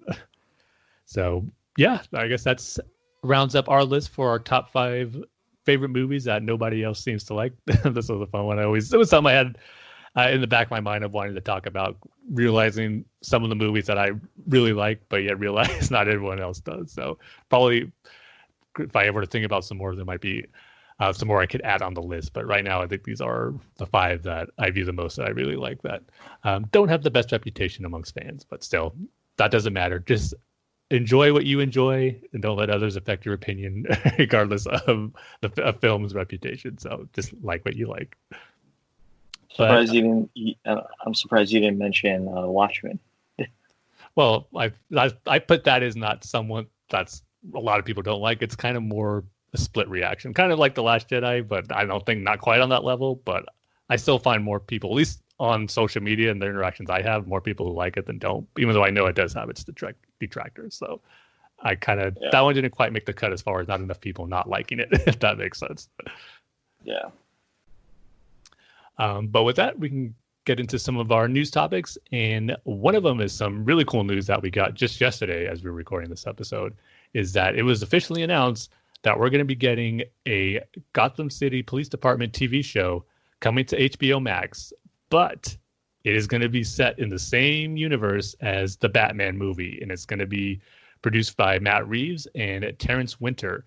And like I said, it's coming to HBO Max, and this was a really unexpected announcement, but one that I think is going to be really cool. And maybe about 5 years ago, we got an announcement about another Gotham City Police Department show coming to Fox that's going to kind of be a new police procedural about the GCPD. And that one turned out quite differently than what we were expecting. I think it's safe to say. But with this one, it really sounds like they're going to really focus on the serious aspects of the Gotham City Police Department and what I think is going to have to deal with some of the corruption that goes on there, and I guess how the police department is going to deal with that, but not too much details as far as how Batman is going to be focused on the series. I think it just came out today. There was a tweet where it says it's going to take place before the events of the movie, but that doesn't necessarily mean Batman won't be around in this timeline. So it's still not clear yet on that. I hope it is set in a time period where there's people know about Batman, even though we might not see him. But I hope it's something where it's way before Batman even exists, because I still want to have that Batman element where the police department and the officers are talking about, this new vigilante or this bat creature who they're not too sure about, but they know he's out there. I think that would be a great element to have in the show. But this is going to be something that's going to be no release date yet, but it is going to be an extension of the movie, which I think is just great. And there's some quotes from Matt Reeves in the announcement where he says, "It's an amazing opportunity not only to expand the vision of the world I'm creating in the film, but to explore it in the kind of depth and detail that only a long-form format can afford, and getting to work with the incredibly talented Terrence Winter, is written so insightful and powerfully about words of crime and corruption. It's an absolute dream. So to me, it just speaks to the volume and the potential of the movie and what Matt Reeves has created for that film, for where him, and not only just him, but Warner Brothers feels, we got to tell more stories in this world he's created, in this Gotham he's created for this film. And that just has me excited. So I cannot wait to get more information on it. I believe it wasn't in the press release, I don't think, but I've heard some other outlets say that Gordon should be a character in it, but not necessarily the main focus and the main character. Like he might show up every so often in certain episodes. So, because I don't think you can have a Gotham City Police Department show without Gordon having some type of presence in there. So it should be really, really cool. And obviously on HBO Max, it'll have a bigger budget than we're used to on network TV, and hopefully have that more serious tone we kind of expect from an HBO TV show. Not obviously, it's probably not going to be as mature as some of the other shows we've gotten, because I don't think they'd want to alienate all of the Batman fandom, but have it be, I should say, the more younger Batman fandoms, but have it be a little more serious in tone when dealing with some of the subject matters, like Matt Reeves says, like crime and corruption. So I'm excited for it. Definitely unexpected, but it not only makes me excited for the TV show, but just for the Batman movie even more so. The fact that we're going to see more of this Gotham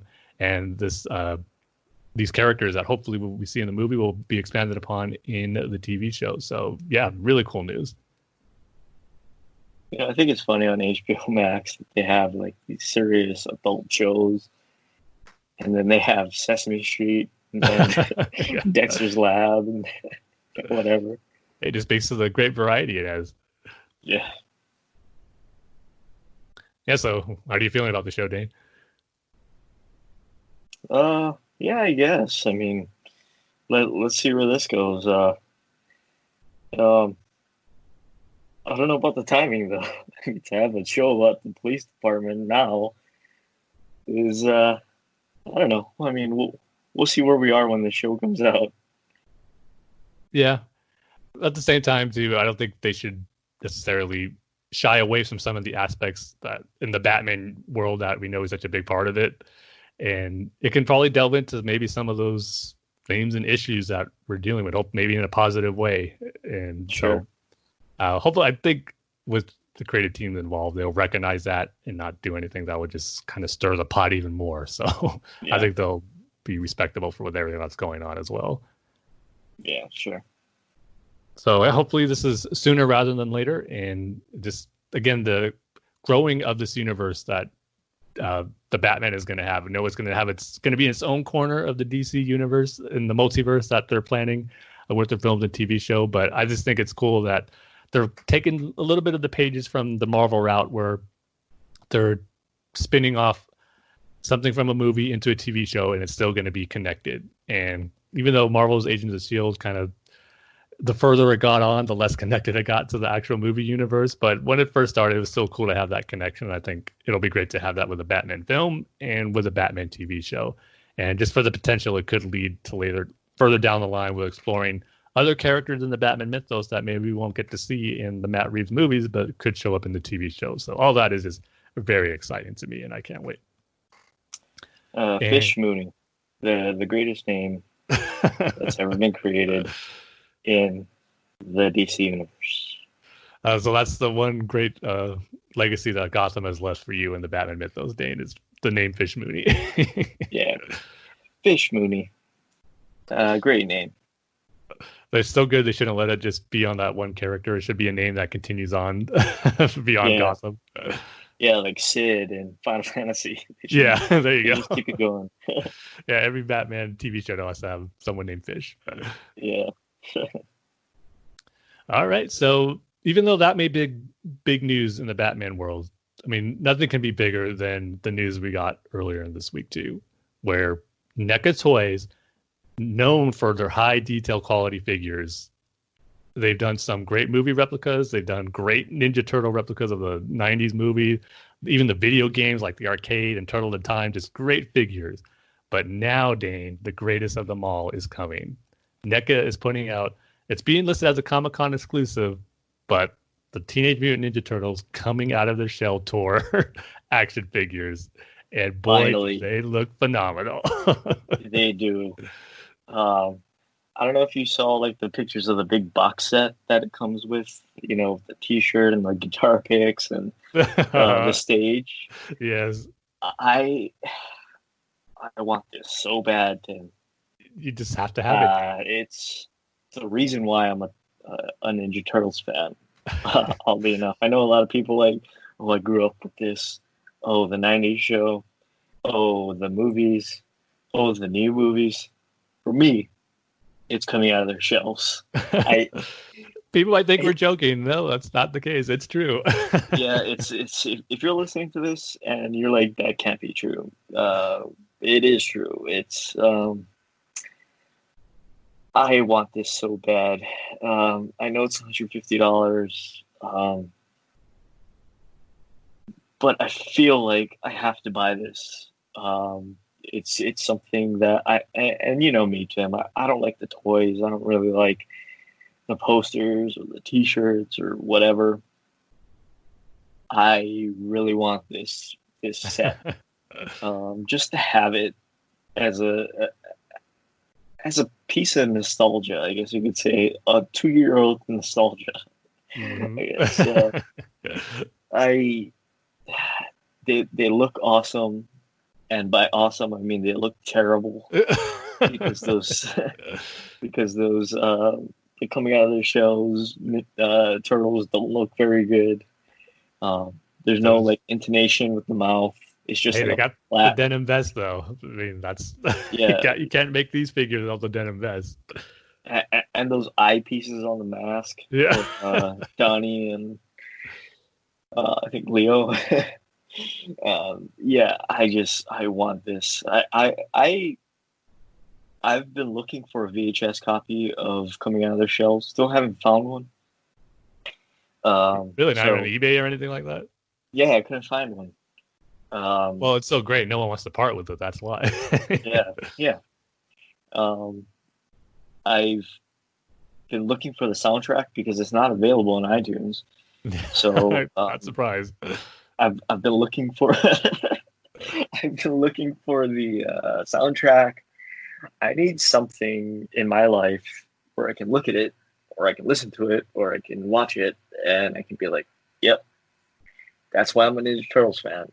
I feel like this is finally it. And as someone who actively looks for out of their shell, probably the only person that actively looks for coming out of their shells, merchandise, VHS tapes, whatever, I feel like I'm obligated to buy this. like NECA Toys and Nickelodeon and whoever else are like, no, you need to buy this. And I feel like I need to buy this thing. It's almost like they made it just for you, Dane. So yeah. And like I said, I've been actively looking for VHS copies, the soundtrack on cassette, or I don't know if they even did this, but CD. So like I've been looking for coming out of their shell stuff. I just can't.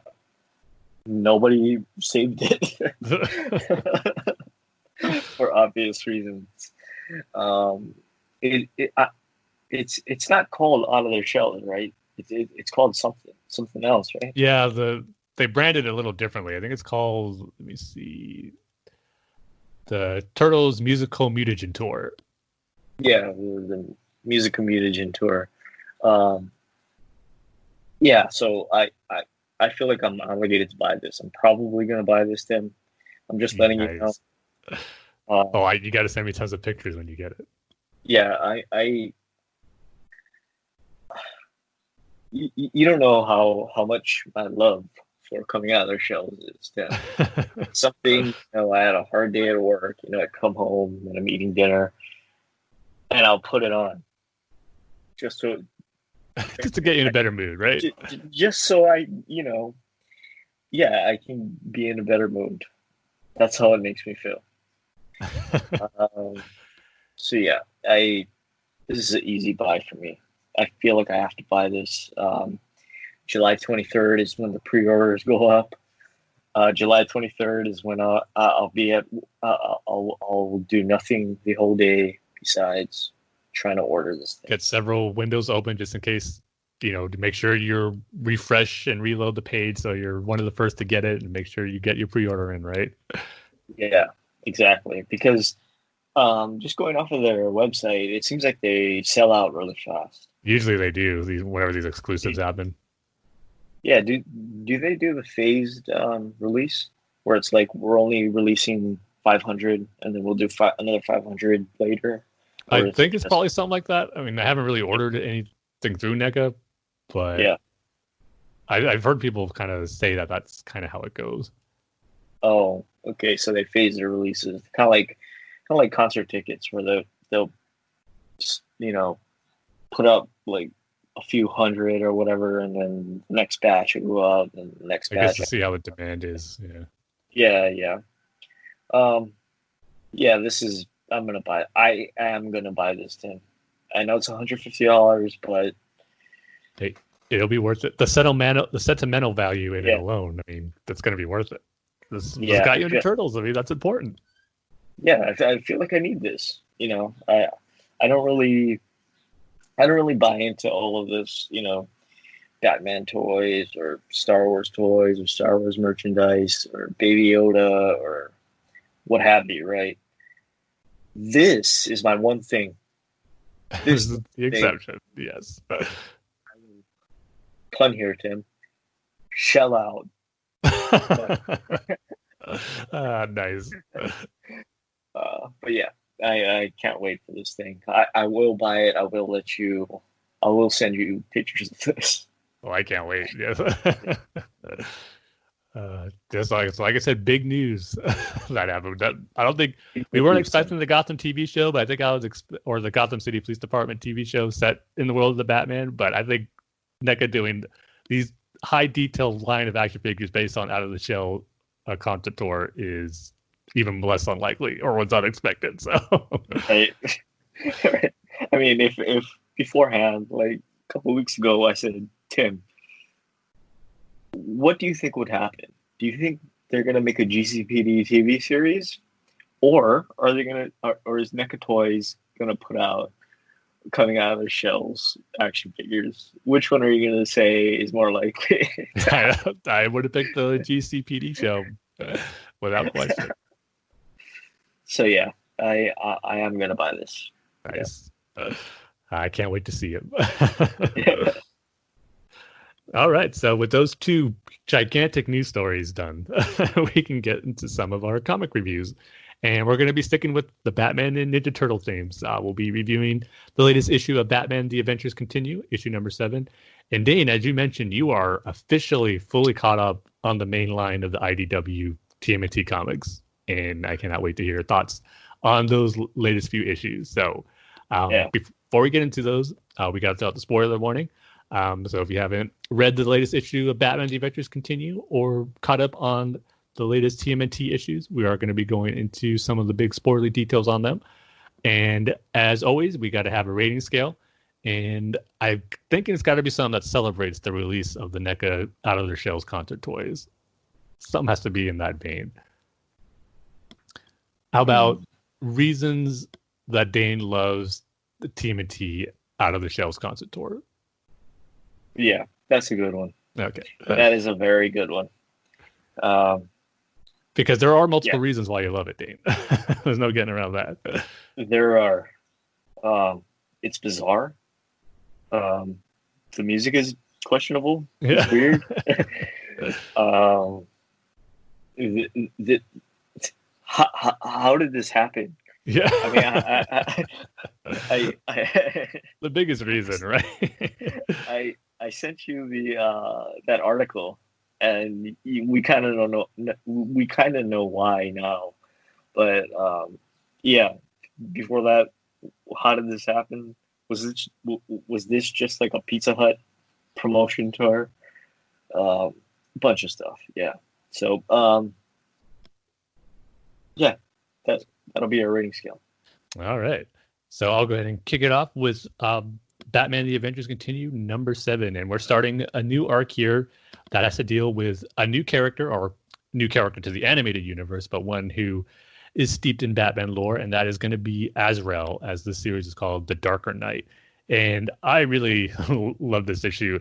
Probably my favorite of these classic Batman characters showing up so far. I mean, seeing Deathstroke was cool, but the groundwork they're laying here and some of the cool little Easter eggs and stuff they're giving to the fans was really cool to see in this issue, and I dug it. So, and this one starts off with Batman chasing Catwoman on the rooftops like they normally do. But before Batman's able to capture her, she gets tied up and taken away by Azrael. And his costume looks great in the animated series art style. Again, I'm saying that a lot for these new characters that are showing up, but Azrael's looks really cool. And I'll be saying that again a little later in this review. So he has Catwoman captured, has her tied up, and he's looking for this piece of cloth that Catwoman stole from the Order of St. Dumas, and he wants it back. It's something that has some healing properties. But before he's able to threaten Catwoman too much, Batman's able to throw away or flip a batarang and knock away his flame sword, and they have a little scuffle. But it turns out that Batman and Azrael recognize each other just based on their fighting style. And in the monologue, we see the Batman saying there's like something familiar about him, and even his costume kind of reminds me of something that make him look like someone who would be in Gotham or has some history together with the two. So as they're fighting, Jason Todd is actually looking on in the distance, as he has been throughout this whole series. So Batman is able to not defeat Azrael, but distract him long enough by using a smoke gas and knock away his sword that he has to retreat. And even Azrael comments that you always were the trickster. So we'll have to wait and finish this next time. So Batman starts explaining to Catwoman that she needs to tell him everything, tells him about how serious it is to take something from the Order of St. Dumas, and to let him know where that item is. She tells him it was just a job that she was paid to do. So Batman needs her to tell him who hired her, which she does. And then she's taken to police custody, but we don't find out who until later. The Batman gets a call from Alfred, and Alfred just calmly tells him, you have a visitor, sir. It's best if you come home. And we see that Azrael has this flame sword up into Alfred's neck, threatening him to get Bruce to come back. And so Bruce returns, and we see him talking to Azrael in the Batcave, and takes off his mask, and it is Jean-Paul Valley. And one of the cool things that I like that it's adding into this Azrael, into the animated series universe, is that him and Bruce actually trained together in the Order of St. Dumas. Bruce didn't just stay long enough. And he comments, or John Paul comments that, you didn't stay long enough, Bruce. I knew you were always just there to enhance your skills and to take what the Order knew and to use it for your benefit, not really fully investing in the cause and the Order of St. Dumas. So I like that aspect that they knew each other. They were friends who trained there previously, just all a part of Bruce's training to become Batman. So I thought that was a nice little wrinkle that they threw into the animated series universe here. So Bruce tells Jean-Paul Valley that he knows who has the cloth that they're looking for and doesn't need to deal with Catwoman. And so before they go, Bruce tells them, though, that maybe we could do something with your armor to not make it so threatening, but more like you're an ally to Batman than an enemy, which is at this point, they are allies. We'll see if that lasts throughout the story. So right away, once Bruce said that about adjusting the costume or giving him a new one, I thought, oh boy, are they doing it? Are they really going to give him the suit right away? So as we get to the final panels of this issue, we see them make their way to the Iceberg Lounge, and that it was Penguin who hired Catwoman. And as we see in the shadows, 2 capes and 2 cowls of a bat in the shadows. And as both of them come into light, we see Jean-Paul Valley in the Asbat suit, straight out of Nightfall, in the animated series to style. And I geeked out when I saw that. It was just really cool that they're adding this element to it already, because I never expected them to do Nightfall fully in the story of the animated series with Bane and everything. Maybe they'll take certain elements of it and put it in this story arc. Maybe Bane will play a role in this story arc eventually, which would be kind of have a cool little nod to Nightfall. But the fact that we're getting the Asbat suits already is really cool, and I loved how it looked in that animated series style. So right now, him and Batman are working together, but I have a feeling by the time the story is over, they'll be probably coming to blows again. So if we see Batman fighting Jean-Paul Valley in the Asbat suit, in the animated series style, it's going to be awesome. So I'm just really excited about the potential of where the story can go. So it ends with the Penguin unleashing this big bird creature who attacks Batman and Jean Paul Valley, and that's the cliffhanger ending. But that really wasn't the thing I was thinking about. It was just seeing that as Batsuit with Batman working together. It was just a cool visual to see. So I really dug this issue. It was a lot of fun, a lot of stuff to geek out over. So I'm going to go ahead and give it 4 out of 5 things that Dane just loves about TMNT coming out of the shelves, the concept tour. Wow. That's a lot of things I like about it. Pretty much what you listed when you came up with this rating scale. All right, so now it's time to talk to some more TMNT with the comics. And Dane, I'm dying to find out, now that you're fully caught up, what you thought of these final issues, issue 100, and some of the big things that happen and where the story is at. So lay it on me. Yeah. Well, first thing I'll say is you should be very, very wary, I guess you could say, or you should keep your eyes out, because the last time that you introduced me to something, right, and I got caught up on it, was the Clone Wars. And so I finally got caught up on it. And the next episode that was going to come out, do you remember what it was, Tim? Was it the final Ahsoka arc for season 5, where she leaves the Jedi Order, which technically was the last episode of the series for a little bit. So hopefully the Ninja Turtles comics don't get canceled. Boy, if it does or something happens, Dane, I'm not going to recommend anything to you that I like ever again. But yeah, I've said it before, and I'll say it again. These comics, man, oh my God, are so well put together, are so well done, and so fresh, I guess you could say. I mean, it's not the Batman thing where it's like, oh, is Batman going to get married? And, you know, we're going to have this year-long, 2-year thing where it's like, is he going to get married? And then to Catwoman, and then it's the big day, and then nothing happens. And it was just a Bane plot. And we're going to do this thing, and then this thing happens, and then Batman saves the entire universe again by himself. The Ninja Turtles comics are not that. One of the best things about it is that it focuses so well on its characters. Of course, the 4 turtles, but what I like about it is these other characters. Jenny, Alapex, what's going on with Casey Jones? And by the way, Tim, from now on, Casey Jones is Casey Jones. It's not Casey. Casey Jones from now on. Just all the time, you got to say his full name. Yeah, just like Splinter did. Rest in peace.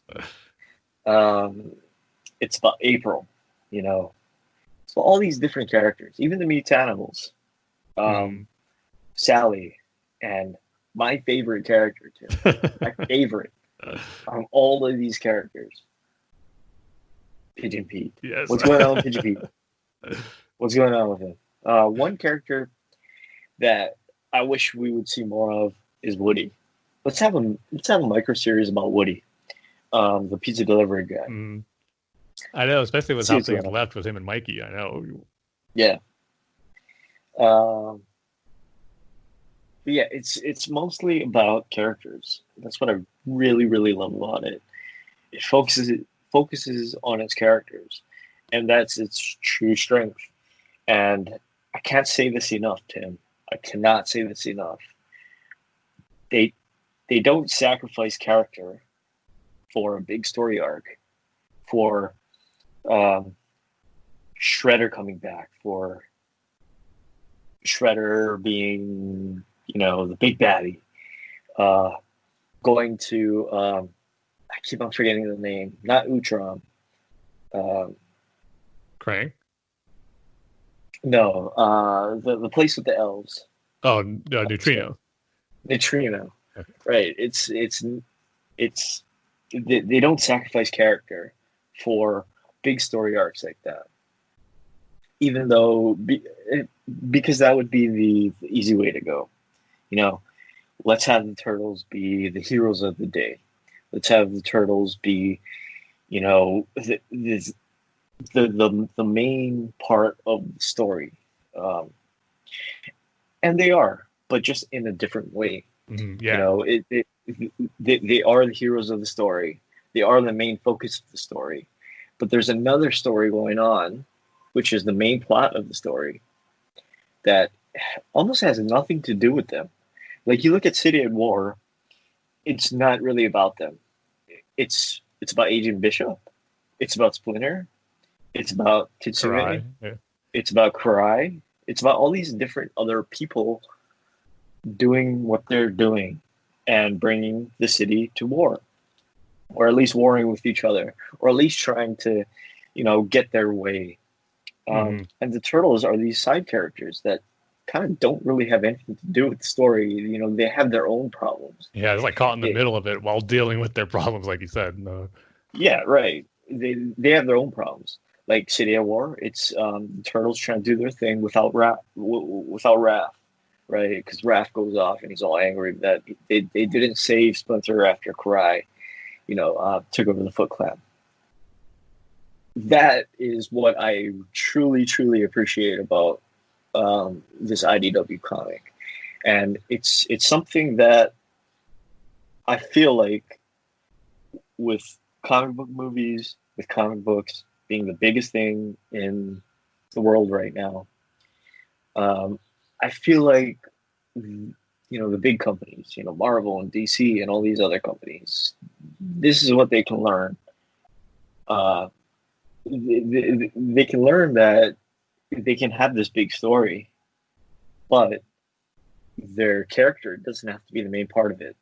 They can do something completely different while the main story is going on, the big story. And I know it's hard, but it's the not lazy way to do a story. That's what I truly appreciate about the IDW comics. There's even stories where the turtles are literally doing nothing. They're just sitting around moping. And there's no greater example than this current story that we're going through. Sophie Campbell's first story, where the turtles are in Northampton. They don't even say that much in that storyline. They're Leo's gardening.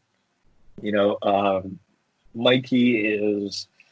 He's just sitting with his cat. Sad. Yeah. He's sitting with his cat.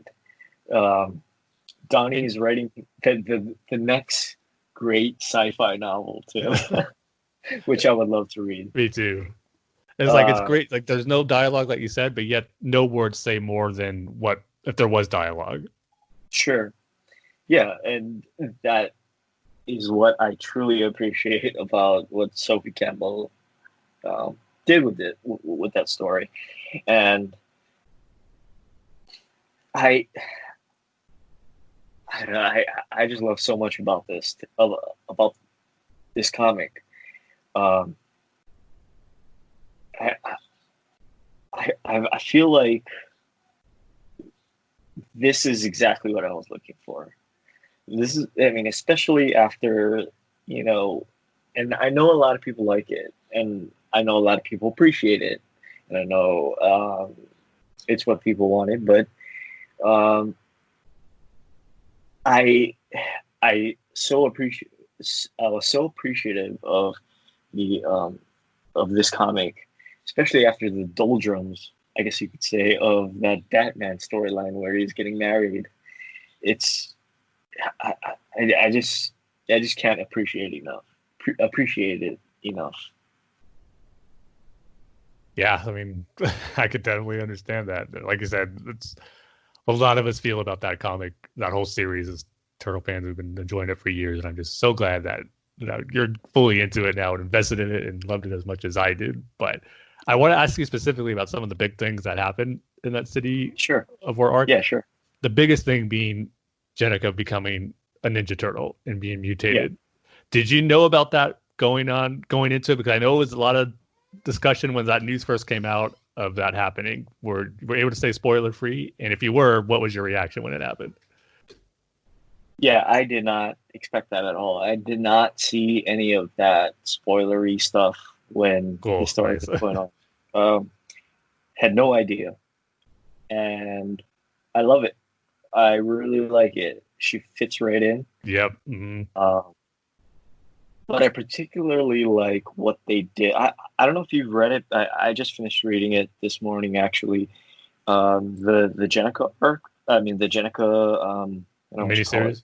Miniseries, right? I haven't yet. I want to get into that pretty soon. Okay.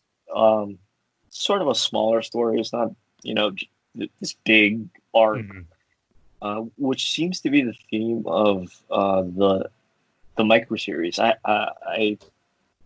I'm kind of I sort of started it this morning too, but it seems to be the same theme where it's the small contained story. Yeah, where she she just turned into a Ninja Turtle, right? It takes place after Splinter dies, and she's sort of coming to grips that she is a turtle. She's a mutant now, and it goes without spoiling anything for you. It kind of goes in. That's weird. I'm spoiling stuff for you. I have to watch out for you now, Tim. I know that's the first, right? But it kind of goes into where she was before she joined the Foot Clan and what happened to her.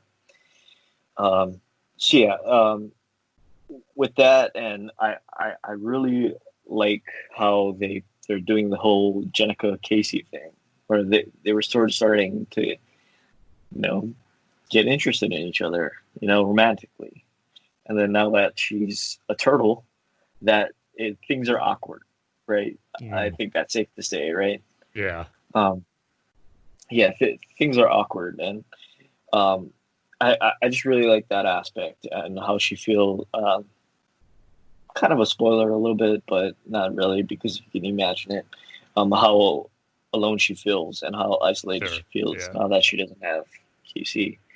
I did not expect it. I'm not sure what the consensus is. For the most part, I think it's been well received and generally positive amongst TMNT fans, because it's just how well earned it was. She was a character who didn't feel shoehorned into that or anything. Just great character development, and it would make sense that it would be her to become the next turtle, because we've seen bad examples of that happening before with the TMNT, the Next Mutation live action show with Venus de Milo, the fifth turtle, which, like I said, the epitome of being a shoehorned in just for the sake of getting another turtle in there. But no, this was done so much better, and to kind of get that, and it's cool for the family just to grow. That's what I just love about this issue or this whole series. You have the four turtles, you have their extended family, but now it's going to seem like, with Jenica being a turtle, it is going to be like their sister now, and she is the fifth turtle, where it's not part of the extended family, but hopefully becomes where she is just part of the Ninja Turtles group. And even a little bit with Alapex, there was this great panel in the very last issue that came out where they're training in their new dojo, they're training their students, and they give Alapex a green bandana to kind of signify that she is one of the turtles now. Even though she's not technically a turtle, she's still part of that immediate family. And I just love that she had a green colored one too, because obviously the turtles can't have green because of clash with their green skin, but they get a green colored bandana for her. Jenica has yellow. I think it's just great that that immediate turtles family is just growing, and it just all feels so well earned. That's what, to echo your points, where all these characters, it's just so great that the focus is on these characters, where you just really get involved with their story and just love them. And once they get to these big pivotal moments here, it's just very satisfaction, or I should say it's very satisfactory to read it as a fan of these characters and of these comics for so long. When it gets to this point, it's just really satisfying to read. Yeah, and it's going off of the character thing, I really like the fact that at least for the turtles, they are flawed. Yeah. They don't make the right decision a lot of the time. Leo, and I truly appreciate this, even though it sounds like a negative. Leo isn't really a good leader. And I don't mean that as a bad thing. I mean that as a good thing. He tries his best, but like we've seen with the City at War storyline, he can't keep the turtles together. Yeah. Maybe that was the wrong decision to hold Raph back. From attacking Karai, or maybe getting himself injured or killed. Maybe that was the wrong decision because, Raph left after that. He goes with the Meat Animals. And I so love that they have these subtle nuances, like making mistakes, like Alapex being confused, or Jenica having a hard time becoming a turtle, or her new reality of being a mutant. I don't know. I just love these sort of subtle little things that they put into this comic. I just can't appreciate it enough. Yep. Couldn't agree more. And just the one you think, oh, what can they move on? Sorry, excuse me. I just got one more thing. Sorry. Oh, sure. I keep on interrupting you. But Splinter. Splinter is the most flawed character in this entire comic. He makes the wrong decision by taking over the Foot Clan. I'm confident in saying that now that I am caught up. He made the wrong decision and letting his kids go and be Clan Hamato. He does make the wrong decision. He does kill people. He does make these, quite frankly, stupid decisions. And I appreciate the comic more that he does do that. That he's not like, this wizened old wizard, sort of thing. He does make the wrong decision. So I just love that aspect.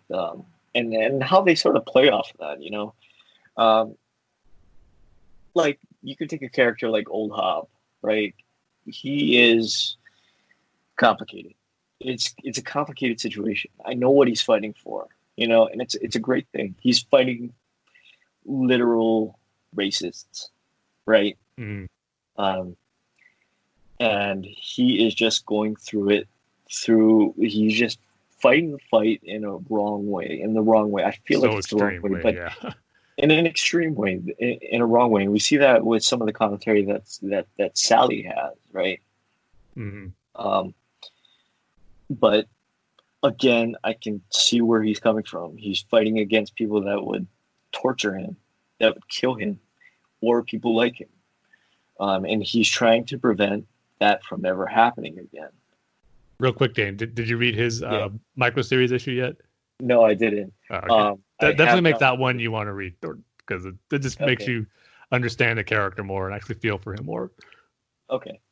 But yeah, I can, even without reading that micro series, I know I agree with what he believes in. I just don't believe in his methods, right? And it's complicated. You wouldn't expect this from a Ninja Turtles comic in 2020 or 2019 or 21, whenever it came out, right? You wouldn't really expect this from a kid's comic book, right? He's a complicated character, but I appreciate this comic more for it. Sorry, but I interrupted you. No, I was just gonna say, kind of leading off with Old Hob, just what you thought could be the next big story arc, and could be bigger than Splinter sacrificing himself and to bring back his enemy, but also one-time brother Shredder. I thought that was such a great payoff and end to Splinter's arc, making that sacrifice, and needing to bring Shredder back to defeat the Dragon God and Kitsune. Yeah.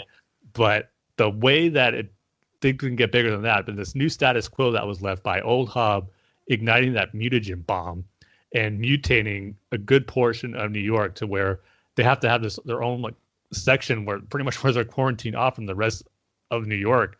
And it's just their own community now of mutants and humans trying to deal with their new lives now as mutants, and now it's just more so than just the Turtles and a handful of other characters, but how it's just almost a citywide thing now, and just how everyone is dealing with that. It almost kind of feels a little bit like a No Man's Land thing where they have their territory, Hobbs trying to carve out his own territory and enforce his way of law, and you have the Turtles conflicting with that, and as they make their way back into the city. So this great new status quo that I wasn't expecting for this series to go down to, and some that I don't think any Turtles iteration have really dived into as far as what would happen if a wide population got mutated and how that would affect things is just so great. I think this is a perfect new arc to kick off right after all the stuff dealing with Splinter and Shredder that began since issue 1 up to issue 100. So I just think they really do a great job of continuing on what's been just nothing but consistency in the stories that they're creating. And I see no signs of that slowing down with Sophie Campbell, what she's done in her new arc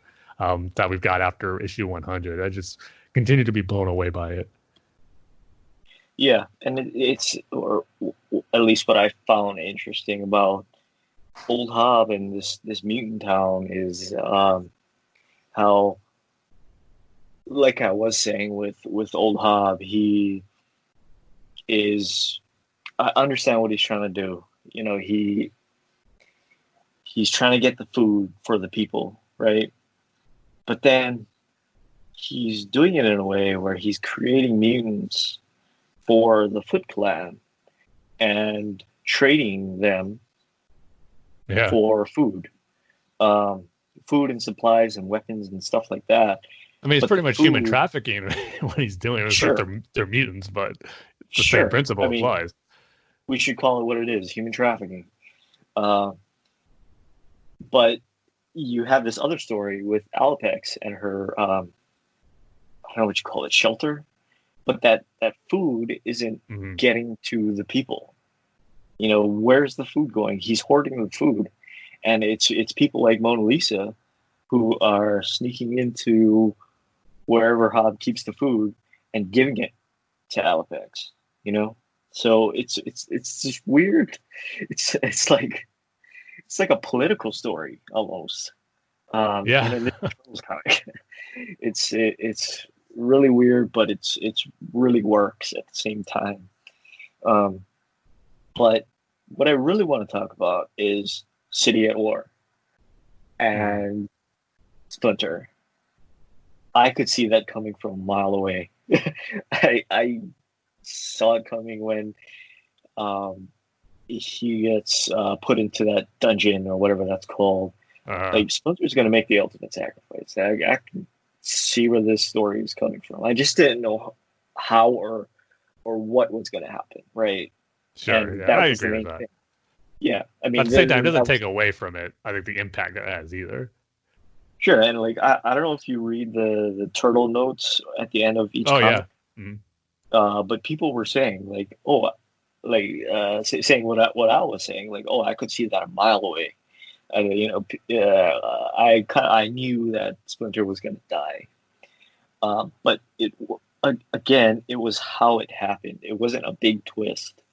You know, it wasn't because, you know, for the most part, they already had that with, I forget the name of the story. Is it City War? The 50th issue? Did that happen? Because that's not City Fall. City Fall became before that. Now, I don't know that arc had a particular name, at least not one that I remember. Okay. But yeah, I remember where he kills Shredder. The 50th issue. I did not see that coming. I thought Splinter was gonna, I don't know, lock him up for the rest of his life, or I don't know, do something with Kitsune or the old gods or something to contain him. But then he ends up killing him in front of everybody. And taking over the Foot Clan. And we had that twist, right? We already had. We also had the twist of Krang dying, getting killed getting eaten literally by Leatherhead. But then the cliffhanger at end of issue 100. Is that it's parasitic right? Yeah. The Krang are parasitic, the Utrons are parasitic life form. And I guess Leatherhead is the new Krang. It was a new Crane Kind of body like, anyway. yeah, the new Krang body. But we already had these twists, and it, I feel like it kind of would have diminished what happened in issue 100 if it was a twist like that. If you didn't see it coming, I feel like it would have diminished it in some way. You could tell that Splinter was going to die, especially when he's talking to Casey's. I mean, not Casey. April's parents. You know, he's like, "Oh, I don't know if I want to make it through this, but you know, I thank you for your help," and stuff like that. And then he dies. He sacrifices his life. He meditates and he speaks with who was it? Was it the old gods? Oh no, There's a with tension, was it? yeah, Tang Shan. Yeah, he's talking with her like, you have to, or like the whole thing is about love, right? Mhm. There needs to be balance, and the whole reason why Kitsune is doing this is because she's in love with Shredder. She's in love with Rokusaki, and there needs to be balance, and needs to be sort of reset.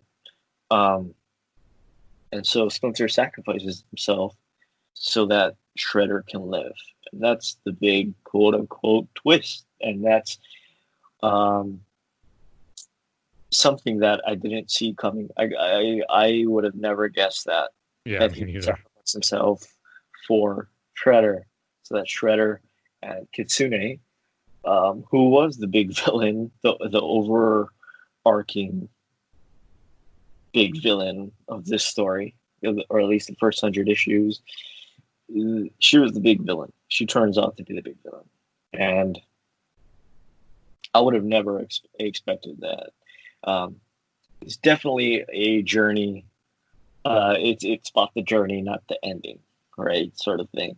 Mm. And I kind of want to ask you, Tim, like, how did the fans take it?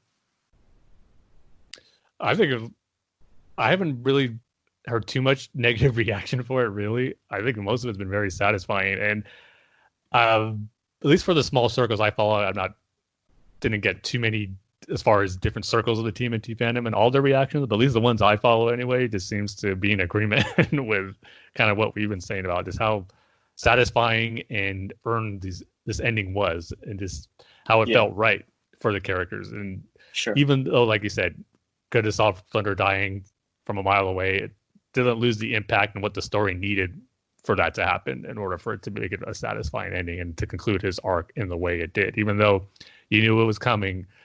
There even was still a little surprise in there with his sacrifice being to bring back Shredder. No way we would have thought that after what happened in issue 50. So, yeah, I just think all around, just the consensus mostly for this whole comic series has just been positive. Okay, good. But yeah, like you said, it was totally deserved, and sort of a beautiful ending for Spencer, if you really think about Yeah. it. He finally gets the love of his life back. And like they said, He doesn't. he did fulfill his promise to her, protecting their children at all costs, which Sure. he did. Yeah, sure. He completed his promise. He's in that sort of.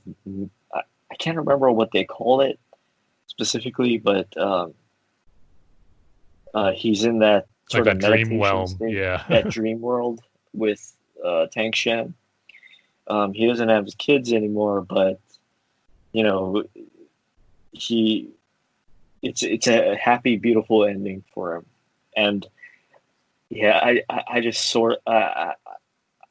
I just love how they sort of ended his storyline. And even kind of coming to forgiveness and reconciliation with Shredder, also kind of not being enemies anymore, but brothers like they used to be, which was nice for them to have that moment as well. Yeah, and I I'm kind of glad it ended because if you think about it, the first 100 issues were the Splinter story, right? Mhm. Overall, it was the Splinter story. It wasn't so much about the Turtles. And now with this new run, it's way more focused on the Turtles, right? I mean, like I said, this new story arc by Sophie Campbell is like Turtles aren't really doing much in the farmhouse. You know, Leo's gardening, Raph is in the mutant town. He's the only one that's doing anything. But then again, he's he's empty inside. You know, in a sense. Um, Mikey is pretty much just playing with his cat the whole time. Donnie is writing his novel, writing letters, and I I I hope it's about the turtles. You know, like I hope they focus more on the turtles, and they don't have this sort of thing hanging over their head about Splinter. You know, Mhm. they they they don't have that anymore, and I I I hope that it focuses on the turtles. You know, Yeah, just for them to carve their own path finally. They're free to do sure, whatever they want. And that's kind of what they're starting off already with them building that dojo and yeah, training anyone who wants to, which is, I think, a natural progression for them to be at this point in time with dealing with everything. and the new Slash. Is there going to be a new Slash, Tim? I don't know. But I don't think so. If the one hasn't showed up, the one who killed or smashed Bishop at the end, Yeah, and Leo kind of sent like Slash is still in there. Maybe every issue after 100, he hasn't shown up yet. I don't think, unless I'm not remembering right. yeah. He hasn't showed up yet, but I hope there's going to be a new Slash because Slash was one of my favorite characters. Yeah, the Uh, sad ending he had too, but yet another yeah, satisfying one for him to make that ultimate sacrifice and get that control over himself again was great, but still sad. he did go out eating candy though.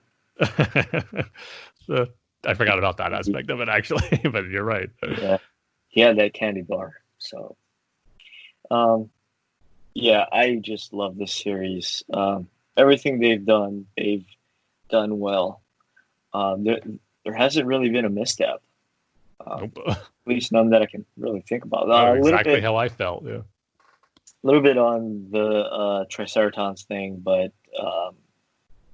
yeah, Well, that's really City of because everything Warsaw. else, the bar is so high that not everything can be at that level. So something has to Yeah, be like a little below that. And that's, I think, the case with some of those stories.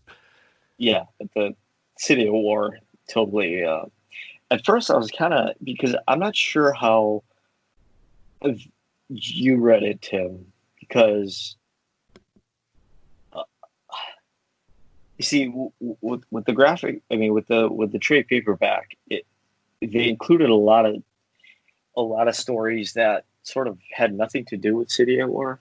I mean, they kind of did, but kind of had nothing to do with it. It was the build up to it, and that's what made me think. Because I asked you, like, how long did this go on for? Because Mm. it felt like this was like a year and a half worth of stories, or at least it took a year and a half to complete. But you told me it was only 6 issues. Yeah.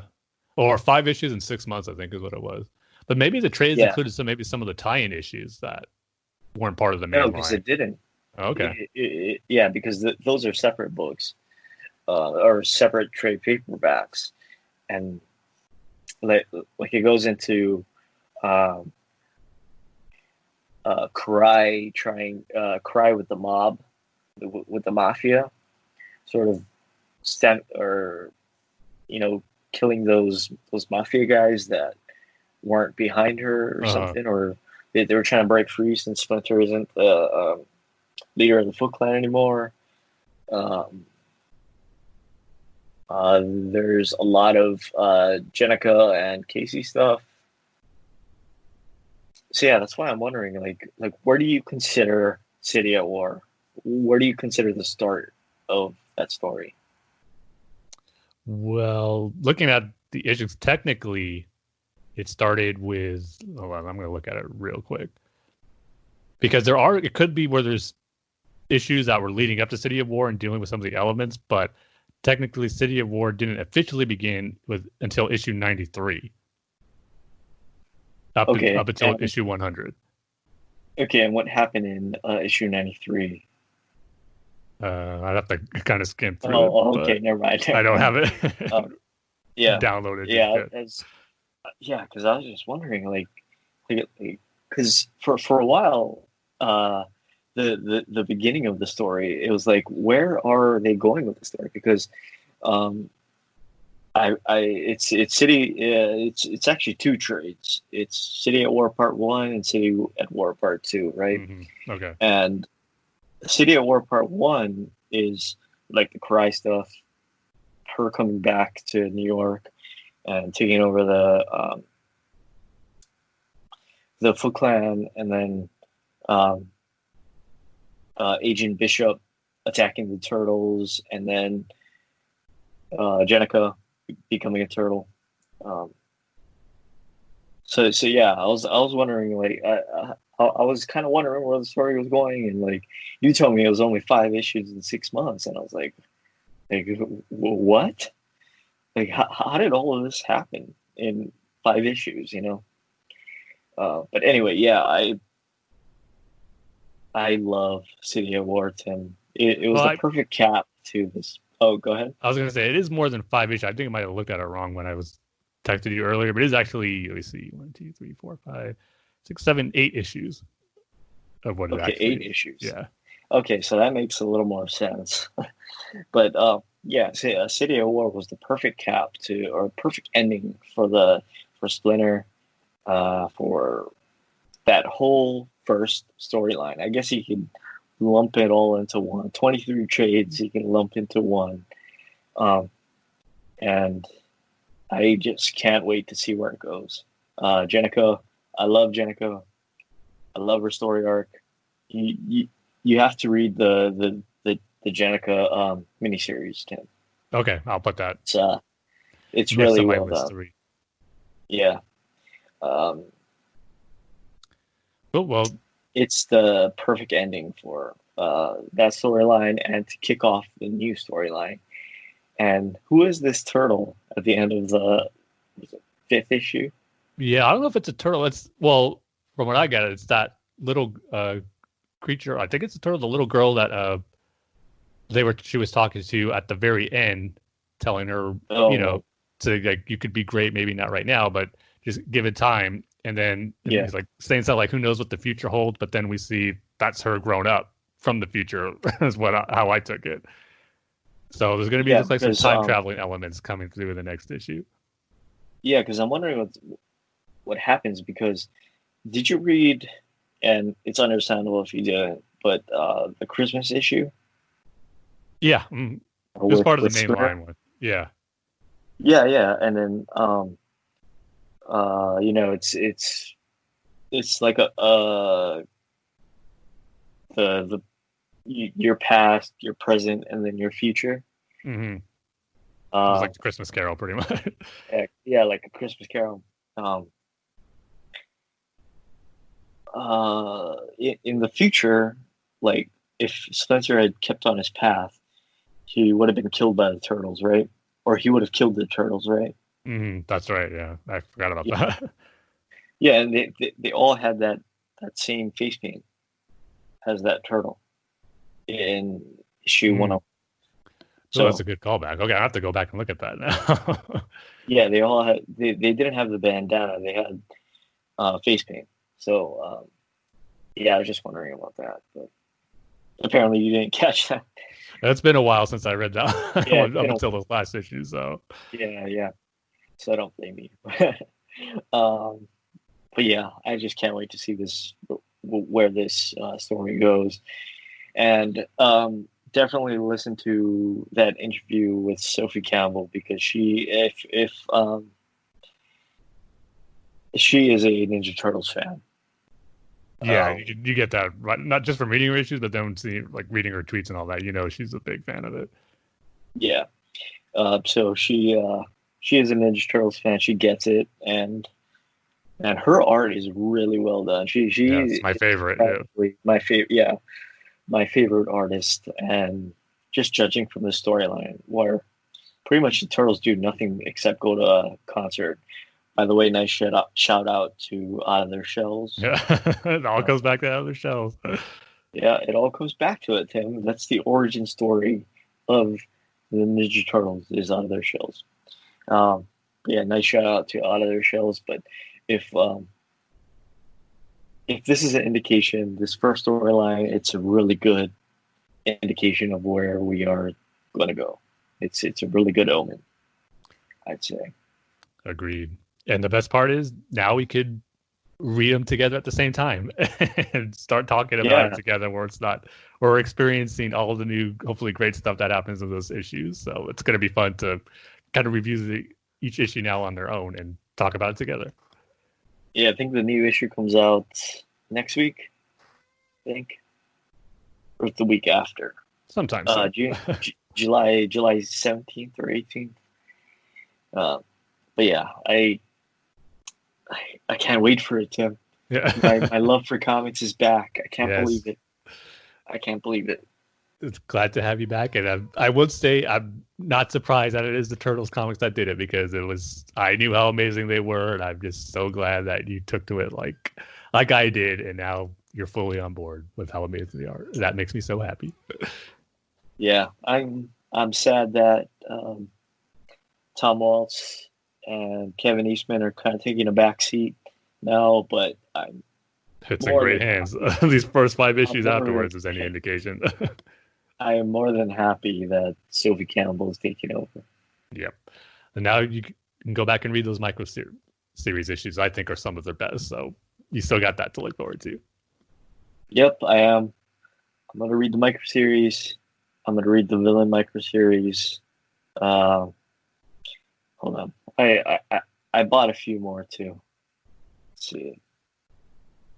And then you got to get on the Batman TMNT crossover, both the first comic arc and the movie. That's what you got to be pretty soon on your list of things to watch and read with the Turtles.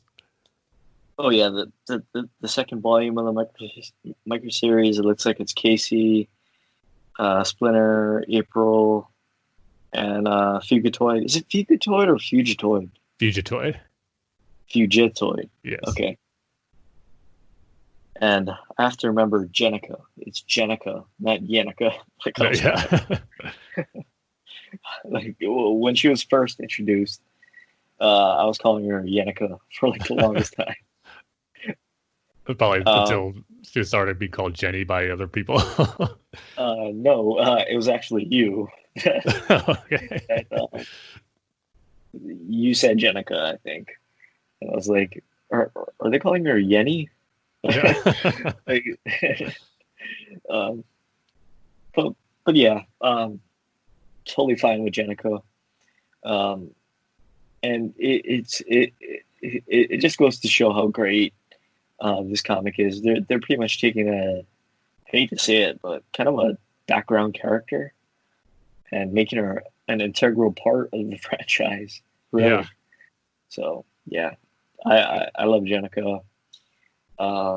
Just another feather in this series' cap. Yeah. City at War, totally loved it. Alapex, one of my favorite characters. Seriously, one of my favorite characters. Same. I really want to read her villain micro series. Yeah, you got a lot. You got a lot to look forward to. Yeah. Yep. Cool. All right. So, Dane, good to have you caught up on the TMNT. And like I said, looking forward to talking future episodes or future issues on future episodes at the same time with you. It should be fun. That's what I was waiting for and couldn't wait for you to get caught up. So we got that to look forward to. But with that, I guess that's going to do it. Oh, I'm sorry. No, I was just going to say my last thing was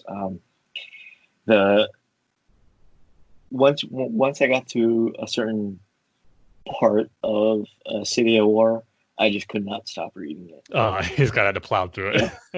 Yeah, I just had to get through it, like see where the story goes. But yeah, I love it. Also want to read the original Mirage, at least the first graphic novel. I just want to see like where all this came from. Yeah, it's got the I know history it's of rough, it. but yeah, I know it's rough, but it is an indie comic at the end of the day. So yeah, just It's want to still see what good. Not happens. on the level of IDW, but like I said, it's still a Yeah. good read and just to know where all this started from. It's just fascinating to read it when you look at it that way. Oh, and also I want to read. I mean, I want to play the tabletop game, Yeah. the Palladium Books one. Yeah, I've heard about it, but tabletop games is something I Yeah. never really got into, so I never played the Turtles one, but I've heard about it. Sophie Campbell was a really big fan of that, so I want to see what she's talking about. Hey, just experience as much TMNT as you can, right?